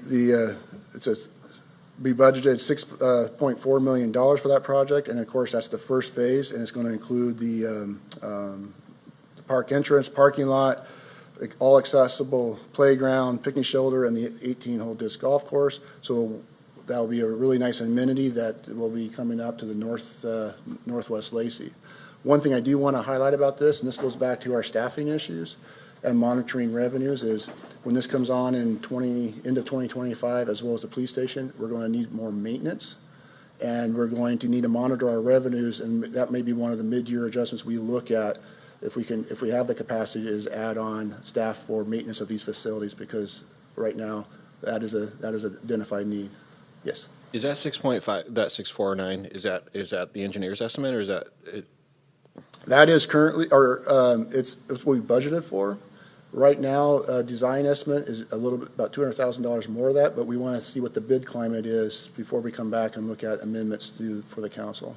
And then when we talked about phase 1, we talked about an M&O shed. It was going to be on the, I guess that's going to be in phase 2. Oh, maintenance? Yeah. That'd be in phase 2, and it'd be on the, I believe it's in phase 2. Is that correct, Jen? What's the question? The maintenance shed that we were talking about. Is that phase maintenance 2? shed. No. Phase 1B, finishing phase 1 would be restrooms, utilities, frontage improvements, landscape, and then the public priorities, which is trails and second part of the playground. So we'll carry maintenance equipment out there as needed for the first. Yes. Yeah. Yeah, and that phase 1B, 1A, 1B, but the second project will be the east side of Carpenter Road in the maintenance facility. Okay. Also, moving forward on looking at design concepts for RAC Phase 3 project, we're looking at establishing $1.5 million to develop that design. As the council is aware, we need to get to a finished design in 2026 in order to be prepared to issue bonds to extend the PFD for 15 years in 2027. With this schedule, this is a schedule that the design would be completed in June, July of 2025. However, we'll have a council check-in in February of 2025 to look at what is the suitability of that site. Currently, we have a biologist outside doing a habitat assessment, so we'll have some idea what is the developable area. And then once the consultants are on board, we can look at initial suitability to see what is possible on that property versus a very, right now, is a wild guess with the terms of oak habitat and potential gopher mitigation. Also, this year, the Transportation Benefit District I alluded to earlier, it's about a $4.3 million project. It includes overlay projects at 6th Avenue Northeast, part of the College Street extension process, tying projects together. 8th Avenue rehabilitation as well. Britton Gateway roundabout overlay. That was one we had on, I looked at doing previous year, but we had to do some additional site assessment for utilities, and so we moved it forward to this year. And then, of course, part of that's going to be 2025 sidewalk repair. I believe it's $1.5 million. And this is, Public Works has gone out and conducted an inventory of all the various sidewalks in the community, looking at damaged sidewalks and rating them on a worst to better condition. And this is to start that process of looking at repairing those sidewalks based on their degree of risk. Also, another project which I think everybody has been aware of for a long time is College Street Extension. That is about a $6.8 million project. Now, that also couples a lot of other improvements too, in terms of water, wastewater, and the the overlay project of 6. So that's why that number is at $6.8 million total. But this is, we have the right-of-way in place, and it's ready to go out to bid and be in the construction this next year. So that'd be a nice needed connection, and hopefully will provide relief to the neighbors around there from traffic that's traveling through their neighborhood that we had to work with on some traffic calming measures. Did you, on that project, does the extension trigger frontage on 15th at all, or is it just? It will connect and create a radius intersection and curb returns, but it wouldn't extend frontages along 15th, no. Okay. And this is a list of the other capital projects in the transportation plan, including $500,000 for bicycle pedestrian improvements.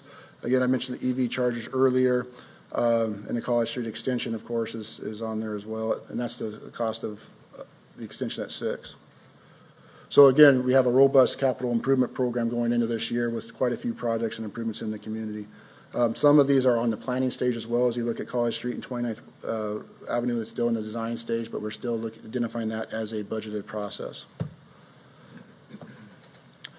Special revenue section of the budget. This is a section that is really focused on 2 different funds. One is the Hicks Lake Management District. Council is aware that the property owners around Hicks Lake formed a district, and as part of that formation, the city of Lacey is managing their funds that they receive from their assessments, and when they identify projects, disperse those funds on their authority. This year, that fund will be right around $50,000 in holdings. One thing I do want to just foreshadow for the council is that they are looking at potentially reducing their assessments, and as part of that process, they have to come to council. Council will have to hold a public hearing and then take action. That will be scheduled for council on November 19th, and in order to meet the timeframes of the county for those assessments to be completed. Do you have an update on when the same thing. when the apartments are going to go in and what that will do to the Hicks Lake Management District? I don't remember. It's obviously going to add quite a bit of revenue, I think. I believe there's 2 apartment projects. The one that is, I think it's South Sound Homes. I think they moved forward with site work this fall and some tree removal. But they're going to button up the site for erosion control purposes to protect the surrounding shoreline from any erosion from the site during the wet weather, and then they'll start construction this next spring.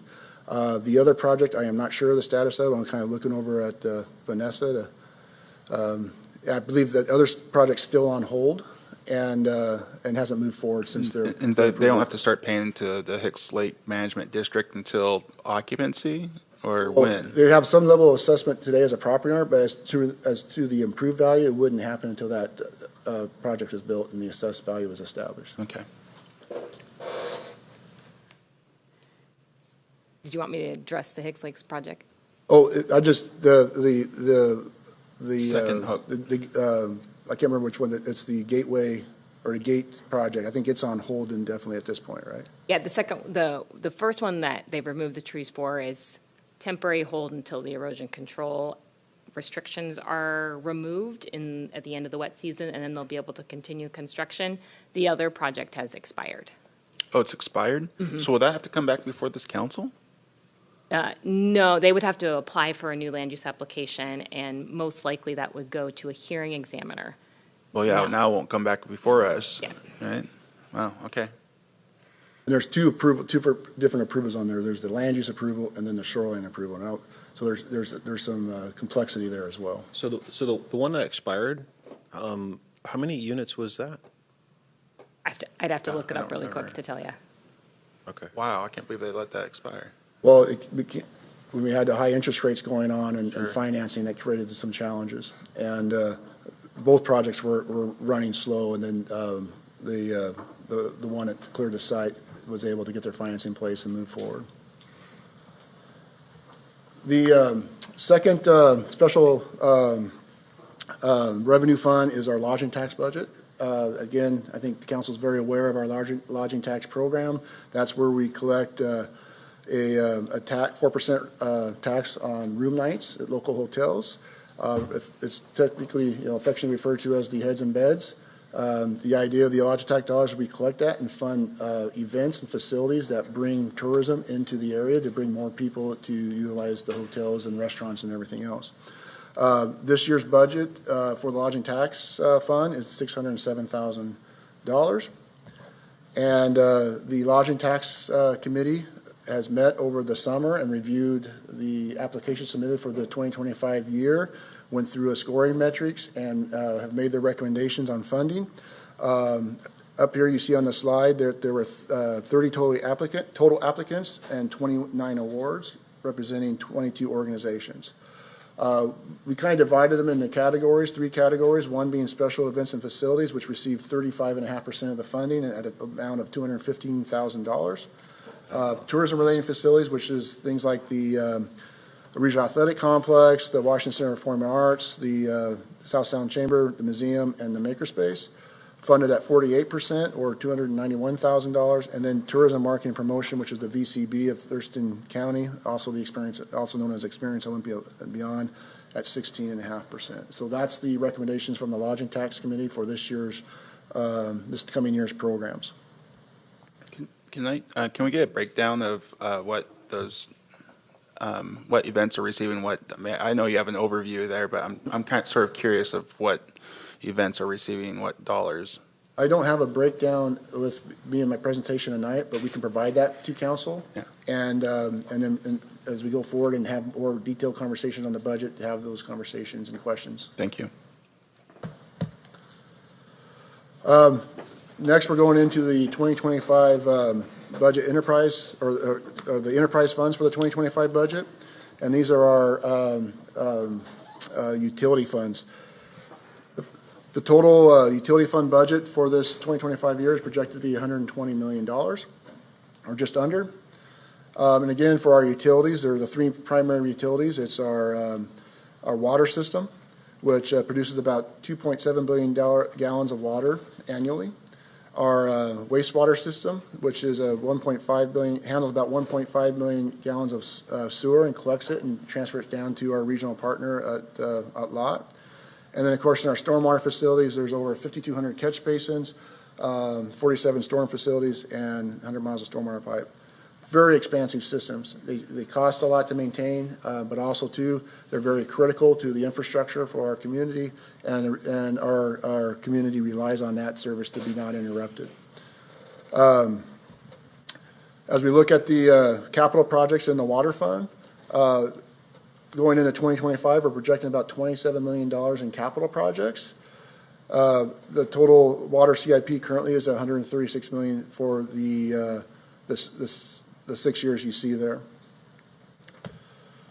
In terms of the residential water bill related to funding that capital expansion and our maintenance program for the water utility, the council may recall the council approved a 3-year utility rate system. So in 2025, that will increase by 5.25%, or a monthly charge of $40.66 for a utility customer. That will also looking at having about $6 million in potential capital debt in 2025 as well. And in 2026, 2027, those utility rates will extend out over time as we move forward. In terms of wastewater, the total capital improvement program is $53 million, and we're looking at 2025 having around $18 million in projects. And again, in terms of the wastewater bill and utility rates, same thing as the water program. The council approved a 3-year rates, and in 2025 that'll be a 9.5% increase, equaling the wastewater bill to our customers at $85.49. That includes lot charges as well. And we're not anticipating any debt in our wastewater fund in 2025. So overall, Lacey utility rates compared to 2024, on the right-hand side is the 2025 adopted rates. You see some incremental increases from looking at the top of the chart in terms of stormwater. The rate climbs from $14.16 to $14.79, and you can look down the comparable charts down to the lot charges wastewater, and water for a combined total in 2025 about $131.56. Just $8 and some change increase from 2024. And these numbers do not include the utility tax rate in it. So what does that fund? Every year we have a robust capital improvement program for our utilities and also maintenance and support.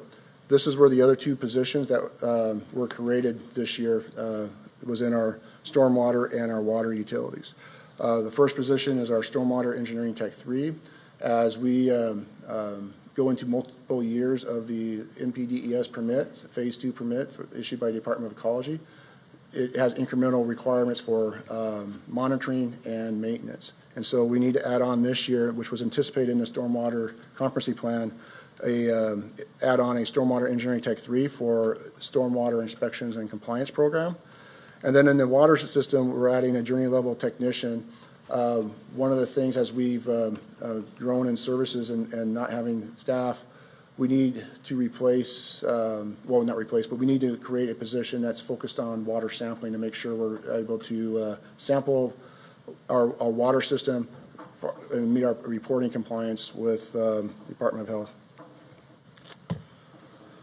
Some of the major capital projects is the pH treatment program at the Madrona and Westside Wells. This is the second year of a 2-year project, so we've already spent about 50% of the funds, and the remaining funds to be allocated in 2025 is this $8.3 million. And then, of course, the next slide is the other major water improvement program or capital projects that's listed for 2025. As you can see, there's dollars attributed to the College Street Extension for installing water mains. We're doing some work in the 400 pressure zone off of Pacific, Chapman, and Millbank roads. Also making improvements to the Marvin Road production well and the Meridian Campus production well as well. And then there's several other projects that are in that queue for 2025 that aren't listed in this screen. In terms of wastewater, we have, again, a total of about $18 million, just over $18 million of capital projects. And as you can see, we have a lot of maintenance and upgrades to our lift stations 9, 3, and 23. Well, primarily mostly lift station work is highlighted on this particular list. So now we're on to debt. And of course, as I think the council is very well aware, the city's in a very good financial position in terms of debt. Our debt service currently is fairly low. We're anticipating about just over $1 million in debt service for 2025. Again, our debt capacity, this highlights the allowable amount of debt that we could take on by state law, which we would never do because we wouldn't be able to afford it. But it just kind of shows the good financial stewardship of the city in the past of paying as we go and making sure that we don't overextend ourselves with debt. The one bond we have out there, the general obligation bond, that's voter approved. This was the funded the improvements for Rainier Vista Parks and other elements of our park system. It was refunded, I believe, in 2015. It is due to be resolved in December of 2026. So we're looking at an annual payment this coming year of $362,000, and again, as I said, retiring that debt in 2026. This is a table that shows all of our existing debts, including our revenue bonds and our water and stormwater utilities. Those are expected. There's payments of $603,000 due in 2025. Those are planned to be expired in 2033. And you have the 2017 revenue bonds for LID 24. This is an assessment program, which will expire in 2032. And I mentioned the Parks Improvement Bond. And then we also have the RAC Phase 2 bonds that are due to expire in 2027, which I alluded to earlier is we need to put the Phase 3 improvements in place prior to that expiration in order to continue the 5-year extension. Again, going into our internal service funds, And again, this goes back to fiscal policies. We need to maintain our equipment and our facilities, and this is where our internal services fund comes into play. So in 2025, we're looking at about just $8.7 million in expenditures in our internal service fund.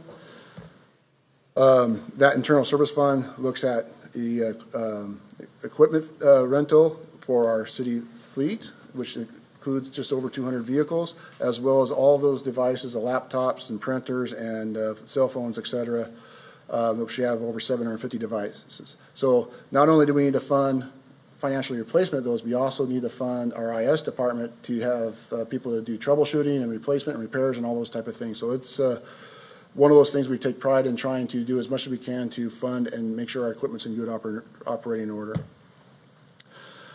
This year in fleet enhancements, we have just under $2.7 million in replacements that are going to be funded. The list extends from in our streets department with trucks and mowers and dump trucks, parks maintenance, working with electric carts and a John Deere tractor. All in all, we're going to be, we identified, I think there's, the majority of this list is replacement vehicles. There are 3 vehicles that are going to be new vehicles that will then start into adding to our equipment replacement rates. So all in all, about $2.7 million in expenditures just to keep our fleet up to standard. So in past presentations, there's always been the value proposition. I just have a couple slides here to kind of look at that. And I think council is already aware too that we had at the work session last week, County Assessor Stephen Drew talked about property tax and how that functions. But in terms of value proposition, sales tax, that's another piece that people looking at that sales tax, they sometimes think that the city collects the entire 9.7%, but it's not necessarily so. If you have a $100 sale, that sales tax collected for that $100 sale is about $9.70. The city of Lacey receives 85 cents of that transaction. And so when you take that in context, there's a lot of services being provided for that 85 cents of a $9.70 sales tax. We also include a 2/10 for TBD as well, or excuse me, for the public safety tax. And so that's another element that comes and benefits countywide. In terms of property taxes, looking at in 2025, the average home value of $500,000 with a regular tax levy rate of 69 cents and the excess levy rate of 0.0277. That's a total city tax rate of $71.85, which equates to $359.25 in property tax just for the city collection. Again, that's a small piece of the overall tax assessment for a property owner, because you also have the state, schools, and county, and other special districts. But the city itself receives $359.25, up from $3.58 from 2024. And to put it in context, that annual amount is roughly $30 per month. And again, it's quite a value for all the services, both general services and direct services that the city provides to the community. And then in terms of budget comparison, with all the increases in rates, with the city, increase in city property tax, increase in water, wastewater, and stormwater rates, it equates to a $9 additional a month going into 2025 based on a $500,000 home value. So again, that kind of reads back that we're trying to be sensitive to our constituency and our property owners and the community, but still be able to provide high quality services. So getting down to the end.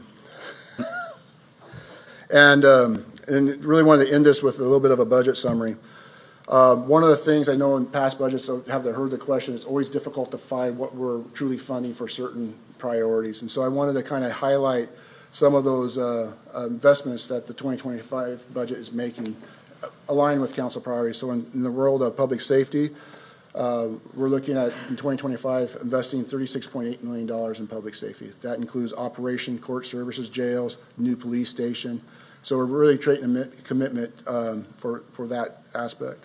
In terms of quality infrastructure, if you remember those things from the council work program, $21.6 million investments in streets and infrastructure. That includes TBD program, the streets maintenance program, and capital projects. Utility infrastructure, again, quality infrastructure. This budget provides $48 million in investment in our utilities. And parks, culture, and recreation, $10.7 million. And that includes the capital projects as well as the maintenance and parks program and services. I think those are worthy to note that those are substantial investments that the city is making in those council priorities. Additional priorities we're making is estimated in climate initiatives. This budget anticipates $1.8 million in investment in climate initiatives. And I think that's something, too, that we've heard in terms of council priorities in the past. We've set aside $200,000 in budget dollars, but also the value of staffing, and that staffing also seeking and administering grants. And a lot of that dollars is coming in from grants that we've been able to leverage with local dollars. Human services, equating at $1.2 million in investment in human services, $1 million in economic initiatives, emergency management, which is, we just adopted the new emergency management plan. So now we're starting to fund implementation of that plan and starting to set up money for training. And this budget anticipates $275,000 towards that. Housing initiatives, again, this is something that's always been on the radar for council with $3.9 million investment in housing initiatives. We'll talk about one of those opportunities next week at the joint meeting with the lot surplus property. Also, that includes the $3 million that's dedicated for the Franz Anderson Road project in Olympia, and then also staffing as well. And then finally, the Diversity, Equity, Inclusion, and Belonging program. And again, that's a new program as well, so we're starting to build up implementation of that, and we're investing $200,000 towards that effort as well. One thing I want to talk about with these estimates is they are that just now, and they also intended to include not only just direct funding, but also staff costs and all that in that full number. And as we get to the end of the year and final budget adoption, we're going to refine these numbers and have informational sheets to articulate what those programs are, where they come from, and where are the initiatives underneath them. So we'll have more information to come. So again, in summary, the 2020-25 budget is proposed budget is balanced. This budget implements council priorities. It does include 3 staff positions supported by dedicated funding. This does not add positions or expand expenditures beyond by the general fund, except for carryover expenditures from the previous year. And then, of course, operation and maintenance enhancements are very limited to keep the use of those reserves to a manageable level. And then the capital projects, maintenance, initiatives are funded by one-time reserves or grant resources. So I think it's been a fiscally responsive budget with the projections that we're under and the cost that we've been seeing over last year. Looking ahead, again, as I mentioned throughout the presentation, this budget does have a $2.5 million operating deficit. If you remember those numbers from the staff increase minus the projected revenues, we were able to get that down by several $100,000. However, we do have that going forward. And so part of the request going into this budget review process and ultimate decision is for council to consider the fiscal policy to propose $2.5 million in budget policy reserves to offset that deficit this year, with the plan going forward to look at how we take some actions to address the 2026 budget. That action is looking at and developing and implementing the Strategic and Economic Development Investment Plan. We started having some conversations towards that a work session or two ago. Also, we need to evaluate our existing expenditures and look for savings and efficiencies. And then eventually we have to review for opportunities to expand or enhance our revenue sources or continue our sound budget administration. And then as part of our council retreat work, review our priorities and essential services to make sure that, again, we're being cognizant of our existing expenditures and looking for savings and efficiencies. And again, there's a lot there, but I want to, again, articulate that we have this structural deficit, but we're in a good position to deal with that deficit going forward. Again, alluding back to sound fiscal practices of the city over the past years, we've had reserves. We set up reserves we're able to draw upon to cover this deficit this year. And it gives us time to start that work to plan and how we address these issues going into 2026 and 2027 and looking at multiple ways to address the issue, because it's not going to be one particular way or one solution. It's going to be a series of solutions that we're going to need to look at moving forward.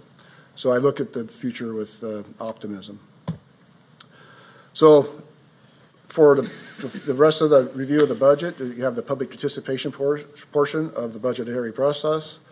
Again, on Tuesday, November 5th, we'll have a public hearing to review the revenue sources and offer comments from the public.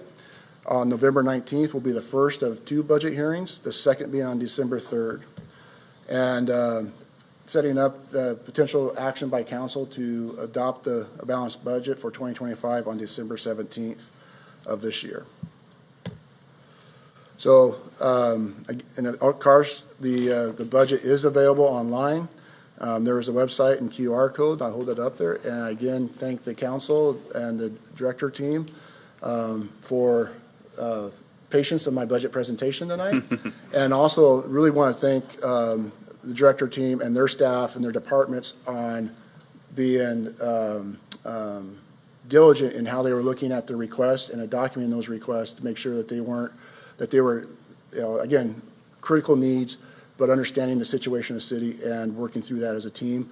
I also want to again highlight our finance director, Troy Wu, for all his efforts. It takes a lot of work, as well as his staff in the finance department. I want to acknowledge Christy Wolf here is in the back of the room as well as part of that team, and Chelsea Yearwood and the rest of the finance staff. They really put a lot of effort to get this document to this point, and now it's to hand it off to the council for consideration. So with that, I'll entertain if the council has any questions, and I know our director staff was also available as well. Any questions? Councilmember Cox? Well, it's not a question, it's a comment. I'd also like to thank the communications staff for the work they've done to make the budget even more transparent with the posted papers on the website. I think that's a really nice addition, and so thank you very much for that. Thank you, and it goes without saying, but I feel bad I forgot that Shannon and her team of communication, Donna Feliciano, who put all the budget slides together and has been working tons of hours on that, as well as Ty Keltner, our communications manager, and John Cope for setting up the presentation too. So I feel remiss that I didn't, but I want to thank the communications team as well, because couldn't have done it without them. Anyone else? Can you go back to our levy rate that shows what it's been over the, I know it's real early on, it's probably a number early on slide.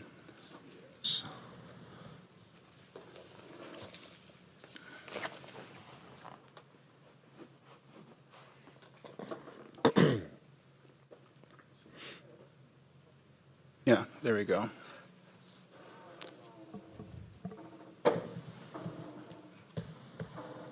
I appreciate that. Oh, I lost it. There he goes. Oh. Yeah. There's two different screens. Oh, Shannon's got it. Appreciate it. So I've mentioned this in years past, and I'll mention it again. The fact that we have a levy rate from a city of our size at 69 cents before the additional very little bit we have on our remaining for our bonds, I would say is way too low for our city our size. What's happened is we've grown exponentially in the city of Lacey. We have added a ton of assessed value, which has caused this rate to plummet. What we talked about, back when the rate was like around 117, 121, something like that, is adding a parks district, and that was going to add, I don't know, I think 47 cents something like that. It was 42 cents. It was going to work its way to 42 cents over several years. What this chart shows is that instead of our levy rate increasing that much, it would have been covered, more than covered, by our additional assessed value. And so we wouldn't have seen that increase in the levy rate.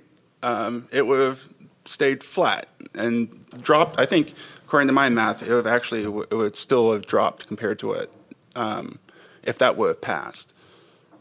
That alone, going to the general fund, would, I'm not sure if I'd have to see the numbers, but it'd come close to be solving our structural deficit that we have right now. I think it's 5.8. Yeah, and so, I think that this is, a glaring issue that we're having in our community and why we're seeing a structural deficit. You cannot provide the services a city our size provides and have a levy rate this low. I mean, there's not another city, probably in the state of Washington, that has a levy rate this low. And what you're actually seeing in most cities is them going for levy increases above and beyond what they're already allowed. Our levy is so low, that's like an impossibility for us to get to that point. And so I think this is something that we need to sort of keep in mind. The debt that we have put out there for major improvements in our community, that debt is about to be paid off. That would increase this levy rate even more. And we need to figure out a better way to balance across sales tax, property tax, to provide services to our community. And if we would have done that back, we missed out by 60-something votes. If we would have done that back in the time, like I said, our levy rate would have basically stayed flat, and we wouldn't be in this situation at all. And so I think this is the conversation we need to think more strategically about. And I know property taxes are complicated, and I appreciate the assessor coming this last meeting and trying to explain it. But I think what sort of can get missed in all that is when you grow so much in assessed value, that property tax is only going up 1% every year. Anyway, I just want to point that out. I doubt you're going to find any city in Washington State has a levy rate this low, and I would argue it's way too low for our city our size to be able to provide ongoing services to our community. That's all I want to say about that. I do want to ask a few questions about our utilities and our utility tax, and of course, hopefully you expect me to be taking a look at that. One of the things that we did when we passed a multi-year rate is we had this idea of projections of what our revenues were going to be and what our expenses were going to be. But since we don't look at the rate, we passed this multi-year rate, we're not looking at those numbers any longer, right? And so I'm sort of curious as where are we when it comes to what we said we were going to bring in to what we've actually spent, to know that that multi-year rate is still on track to what we said it was going to be on track for. I know I'm not expecting you to do that off the top of your head, Troy. That'd be too much. But I'm also interested in getting an update when it comes to our senior discounts and our low-income discounts on our utilities. I know we have a program. We don't really hear much about that program. That is, our utility rates going up again next year is going to be our biggest increase in cost to our community. It's not going to be our property taxes, right? That's not going anywhere. That's rates dropping again. So it's going to be our utilities. And so that's why I've always sort of been laser focused on this and making sure, we've projected that we're going to receive a certain amount. I'd just like to know where we're at on that, just to make sure we're on the same projected path. Sure, we could look at those details, but I could answer it maybe from a more simple standpoint. So obviously expenditures fluctuate and our projection's always wrong. I've always said that no matter what I guess, we're going to be wrong, and same thing with the revenues. But we are scheduled to issue debt in 2 of our utilities, which is really a statement that those revenues aren't enough to cover the capital demands of our utilities. So we are scheduled to issue $6 million in Public Works Board loans next year for water.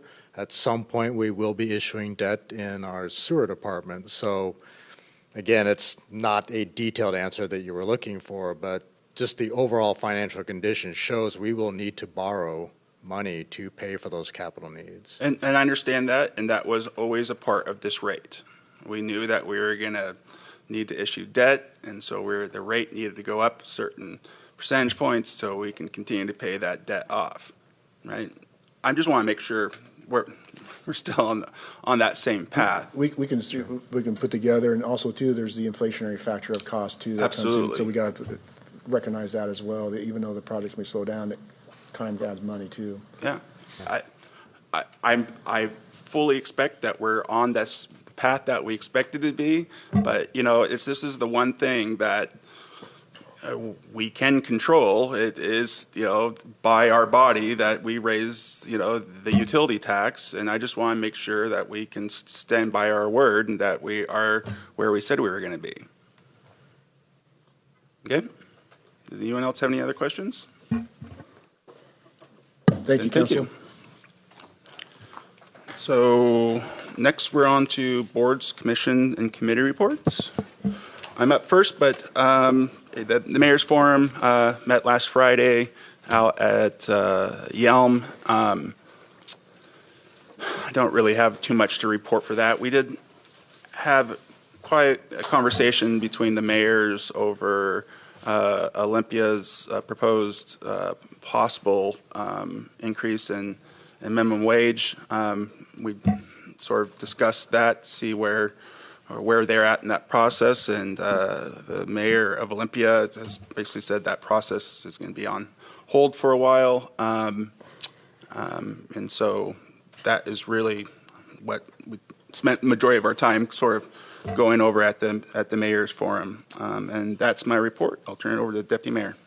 Okay, the EDC met on September 25th, and we kind of had a new marketing comp plan presented, and part of the EDC's thought is that the marketing of the EDC or the presence of the EDC is not as touted as it should be. And it really needs to be ramped up in terms of social media, partnership connections, and really just kind of helping people to understand what the EDC actually does. One of those kind of silent but very powerful partners in the community. So there will be some enhanced brand envisioning and storytelling going on, and these things will be put out to the partners and to the community so that we can, basically grow the EDC's, I guess you want to call it, its digital footprint a little bit larger. And so, the EDC being, the ADO for Thurston County, which means that it represents Thurston County, locally, nationally, and internationally. And so a lot of the local businesses, who maybe haven't used the EDC or haven't stepped in those doors, we want to reach out to those people and see if they can be scaled up, or if they can have if the EDC has services that they just don't know about or aren't aware of. Most of the services the EDC provides are free of cost for the public. We all know as a city when there are some programs that we've done where we've used the EDC to administer those programs and those dollars. Fortunately, some of us, I remember even knocking on doors to let people know, hey, the city of Lacey is doing this because of the pandemic through the EDC and making sure that some of those people got those applications in so that they can keep their businesses afloat. But it's those essential type services that the EDC really wants to promote, and telling actually success stories as well. So that's one of the things that the EDC is not so good at, saying, hey, we did this, it really helped this business over here. You wouldn't know it because the EDC never says it. And so that's this kind of branding and marketing plan that the EDC is going to be getting to in this next year. I'll follow up on the audit that is just wrapping up in my next brief. And I'll move on to the LTAC funding decisions that you guys saw in the city manager's budget report. And I've emailed each one of you guys the funding numbers so that you guys could all take a look at it. But we met on the 26th here in this room, and we had more applicants this year than we've had in previous years, and more asks than money, of course. And so, we there's 4 of us on this committee, and we actually are missing a 5th. We've been kind of looking to see if we can find somebody to fill that role, but we did use a little bit of reserves to round it out this year. We tried to make sure that the entities with the most heads and beds really did receive. We've been using the scoring rubric. And Parks, hands down, pretty much had the most heads and beds because of the rack, and their ability to just have their schedule always full. So, as a committee, we made our funding decisions. You can see it in the budget. I think it was on page 33 is what's, and then also in your email. So that funding cycle is complete. We will have one off-season meeting to discuss some of the things that we want to implement into that committee. Things like reaching out to other LTAC committees, and should we do 10% for first timers? Just a few decisions that we want to kind of look at and have discussions about before we get into this next funding cycle.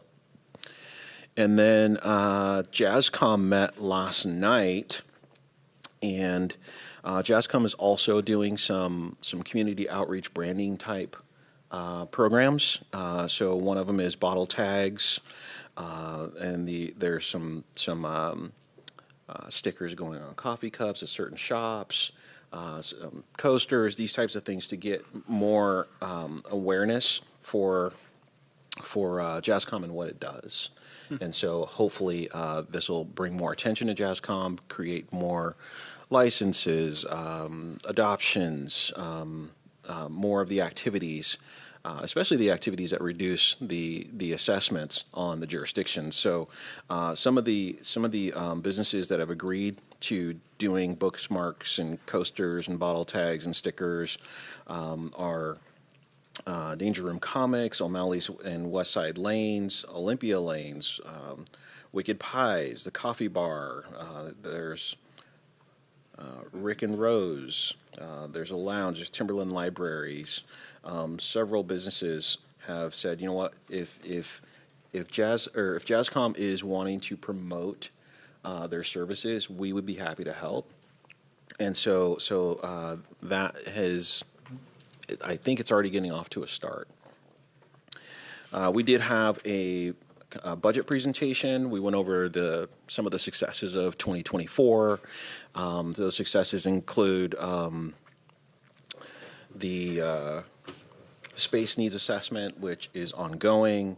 The 80% spay and neuter is now done in-house. So prior to these last couple of years, a lot of the surgeries were done outside of the clinic. Techs were brought in, which kind of is, hits the budget pretty hard. And so now a lot of those services are being done in-house. 75% of med treatments are done in-house. There's a 50% increase in the pit placements of cats, 20% increase in community events, including the JASCOM partnership with Lacey TV 77. The population served is 965,000. That's with the jurisdictional ILA. That doesn't include the tribe. And shelter intake was up 20%. There's a 20% increase in field response. And so license and sales are up 3.5%.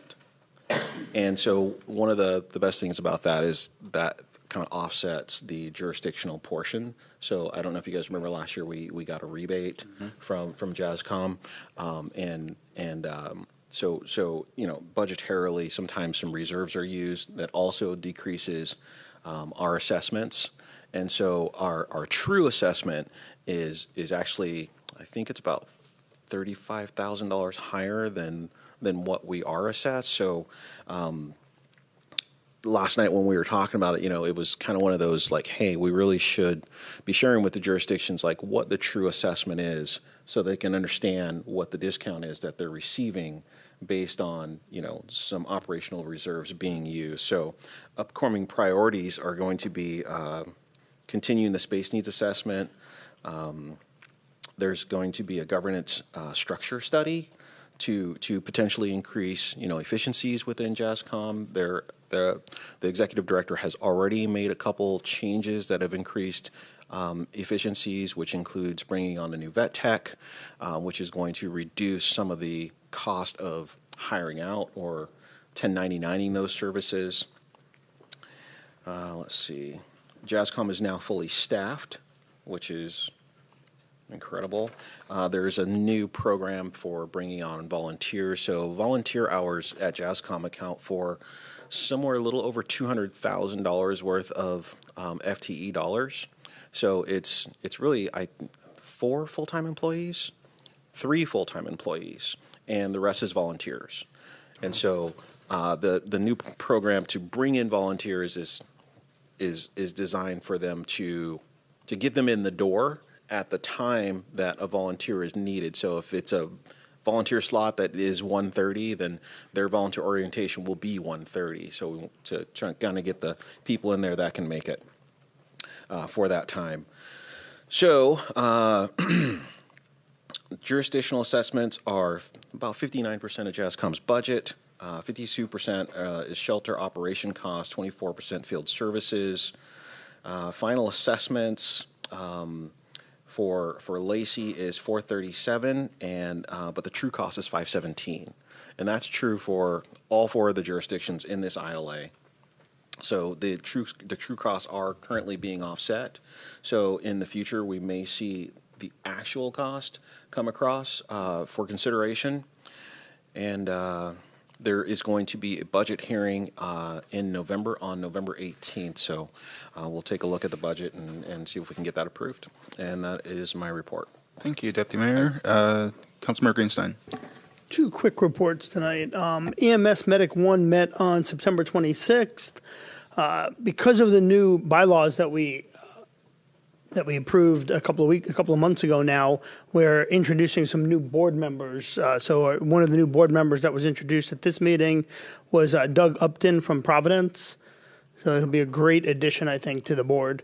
Also, we agreed in principle to terms for the placement of the additional 8th medic unit in Tumwater. You heard me talk about that for quite a long time. Unfortunately, it's not going to happen as quickly as we'd like just because of delays in actually getting the medic unit. So we won't actually have it in play until probably first quarter of 26. But we have come to agreement with Tumwater for the placement of that unit, and we just need the attorneys now to work out the details of the language on that contract. But it's moving; it's in a good place. And then TCOM 911 met on October 2nd. Pretty much that meeting was all about the new budget for 25. We had the initial presentation from myself, who had sat on that committee, as well as our executive director. Key elements: 4% general wage increase, 10% increase in benefit costs, about $3 million in one-time cost for the radio system that we've been talking about for a long time, and about $4 million in lease payments for that radio system. End result is a very solid budget with about a $3.6 million end-of-year balance. And that is my report. Very good. Councilmember Stedman? Thank you, Mayor. Orca met last week. Really not much to report on other than we had the month of September had pretty much all good categories for air quality, and the burn ban was lifted for all remaining counties. I wasn't able to make it to the Law and Justice Committee meeting. Not sure if Chief wants to chime in at all, but that is my report. Anything big from the Law and Justice? I don't have any information. I believe Chief Almada attended that one. I'm sorry. Thank you. Councilmember Cox. All righty. Intercity Transit met on October 2nd. Like us, they're getting their budget together. We authorized a public hearing on the draft budget for 5:30 p.m. November 6th, and final adoption is scheduled for December 4th. We also authorized a public hearing on the January 2025 major service change summary and draft equity analysis, and that will be tomorrow, October 16th at 5:30 p.m. We continue to hire new operators there, and we put forward 3 applications for the Thurston Regional Planning Council's call for projects.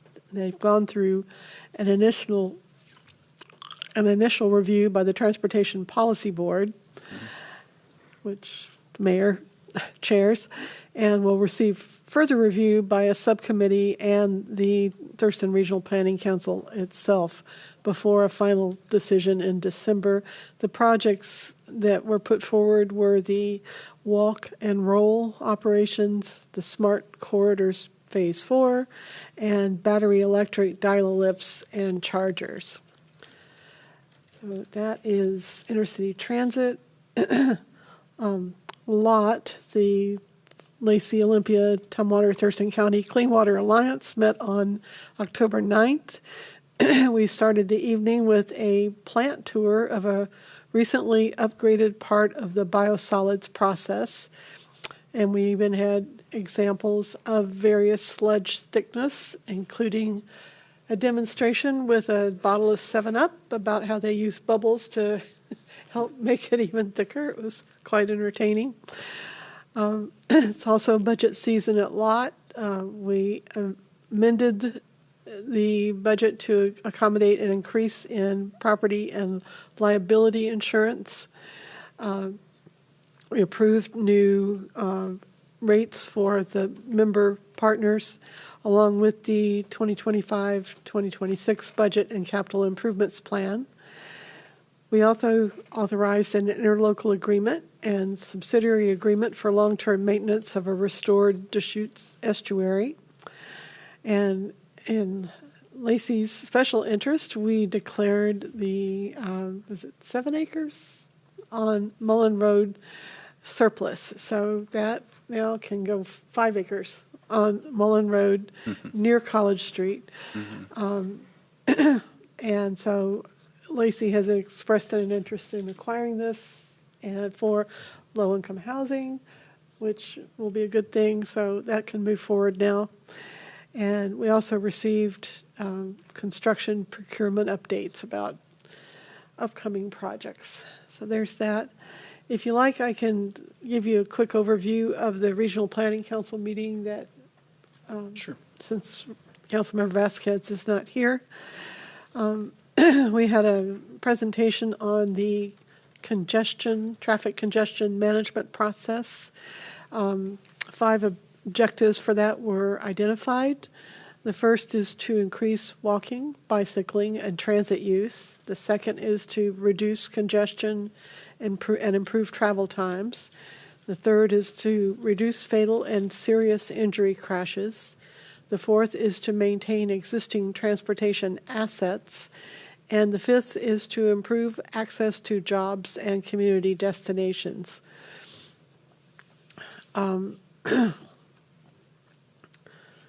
Let's see, there's 5-year evaluation and annual update and monitoring reports.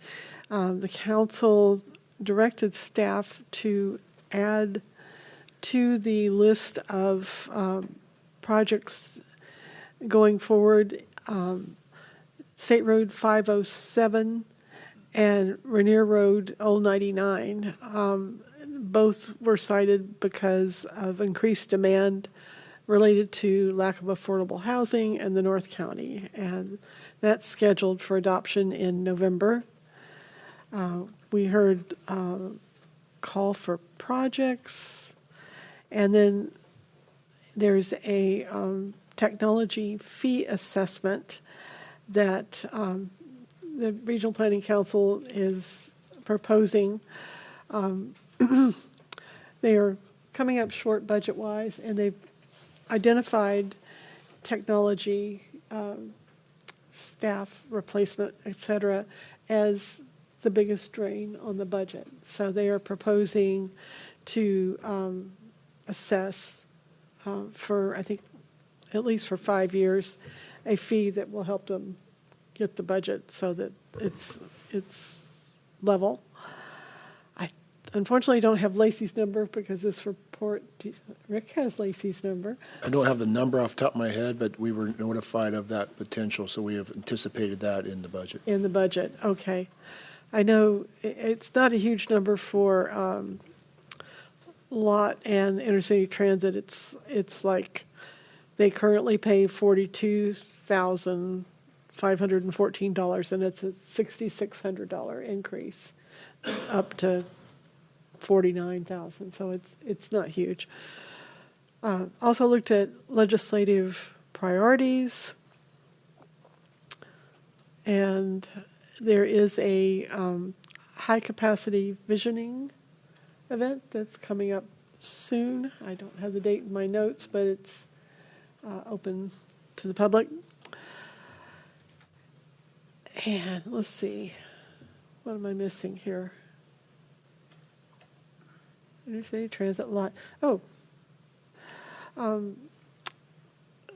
I represented Lacey at the ribbon cutting for Lotus Court, which is the companion structure to the Unity Commons building at Martin Way and Patterson Street. The building is gorgeous. We got to tour. There's 3 kinds of apartments. There's a small studio. There's what's called a super studio, which is the same size as a 1-bedroom, but it doesn't have many windows. And then a 1-bedroom that has more windows. But these are really, really nice. And they're primarily for seniors. They dropped the eligibility age to 55 because the homeless community, a lot of people don't live to be 65. So they thought it would be a good age to start. So it's seniors and veterans, and I think there's a handful of apartments for people who are still being helped through the right-of-way initiative. The building is owned by the Seattle-based Low-Income Housing Institute, also known as Lehigh, and the executive director of Lehigh, Sharon Lee, presented our council with this gift as thanks for Lacey's role in helping the Lotus Court come about. So I accepted it on our behalf and gave it to Rick, and he suggested maybe we'd like to put this here in the council chambers somewhere. Great. So. And thank you for that. Thank you for filling in for me on that. I really appreciate that. You're welcome. Yeah, we'll figure out a spot for that. Do you want to pass this down? To let you know, the committee for the call for projects that's going to look at intercity transit's projects and the whole region's projects, that committee is meeting tomorrow. I'm chairing that committee from 5 to 8 o'clock. So we'll have this is the first year where we're having a subcommittee sort of go through the projects to sort of verify the scoring of each of the projects, because we're through a little bit different process this year. We're trying to have some a little more of a performance measures when we do our call for projects from the federal dollars. So I'll be doing that tomorrow evening. Can I add one thing? Go ahead, Deputy Mayor.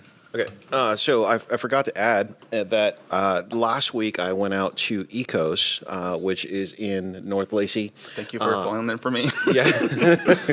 So I went out there and they were receiving the Safer Choice Partner Award from the EPA. And this is, I believe, the 7th or 8th time they've received it.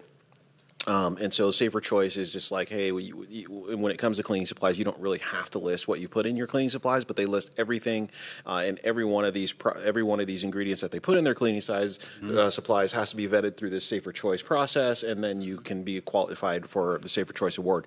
But the point I wanted to get to is not only that the CEO Kelly was really great and gracious with us, but their lab manager said to us that because the water in Lacey is so clean, they had to adjust their formula to the cleanliness of Lacey's water.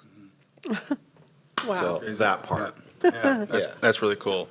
And it's been so great to see that company grow. And, they've expanded to Lacey, and I've met the original, dad who started the company, and now it's passed on to Kelly, and she's doing a great job. And so, that it's amazing to see that this company grow from where they're at to where they are now, and being really cutting edge on when it comes to how they do their cleaning supplies. They're making a big difference, and so again, thank you for filling me on that one as well. Also, before we go, I know as a part of your budget, I think you included like $1 million for economic initiatives. I assume that is coming from our $2 million economic development fund reserve that we have. When are we going to hear about what that $1 million is going to be going to? Correct. There is a portion of that coming from the strategic verbs. Portion that includes some salaries. The council is aware we had a work session where Vanessa and her team put together a kind of list of ideas. We'll come back at another work session with council to hone in on what do we want to focus on, and then we'll have a list for 2025, and then probably a multi-year list, because we wouldn't be able to have the staff resource to do everything, but we can at least prioritize what we want to see for strategic investments. Okay, thank you for that. And hopefully Councilmember Dunning is feeling better. I know he wasn't feeling well before this meeting, and obviously wasn't able to make it. It's amazing how much COVID is going around right now. It's like my son had COVID again for like the 5th time, and I've run into several people. So everyone out there, wash your hands, be careful, because it's still out there in our communities. It's not good. So hopefully Councilmember Dunning is just not feeling well, and that's not the circumstance. But with that, we have reached the end of our agenda. So without objection, I will call this meeting adjourned. And as always, you keep it classy, Lacey.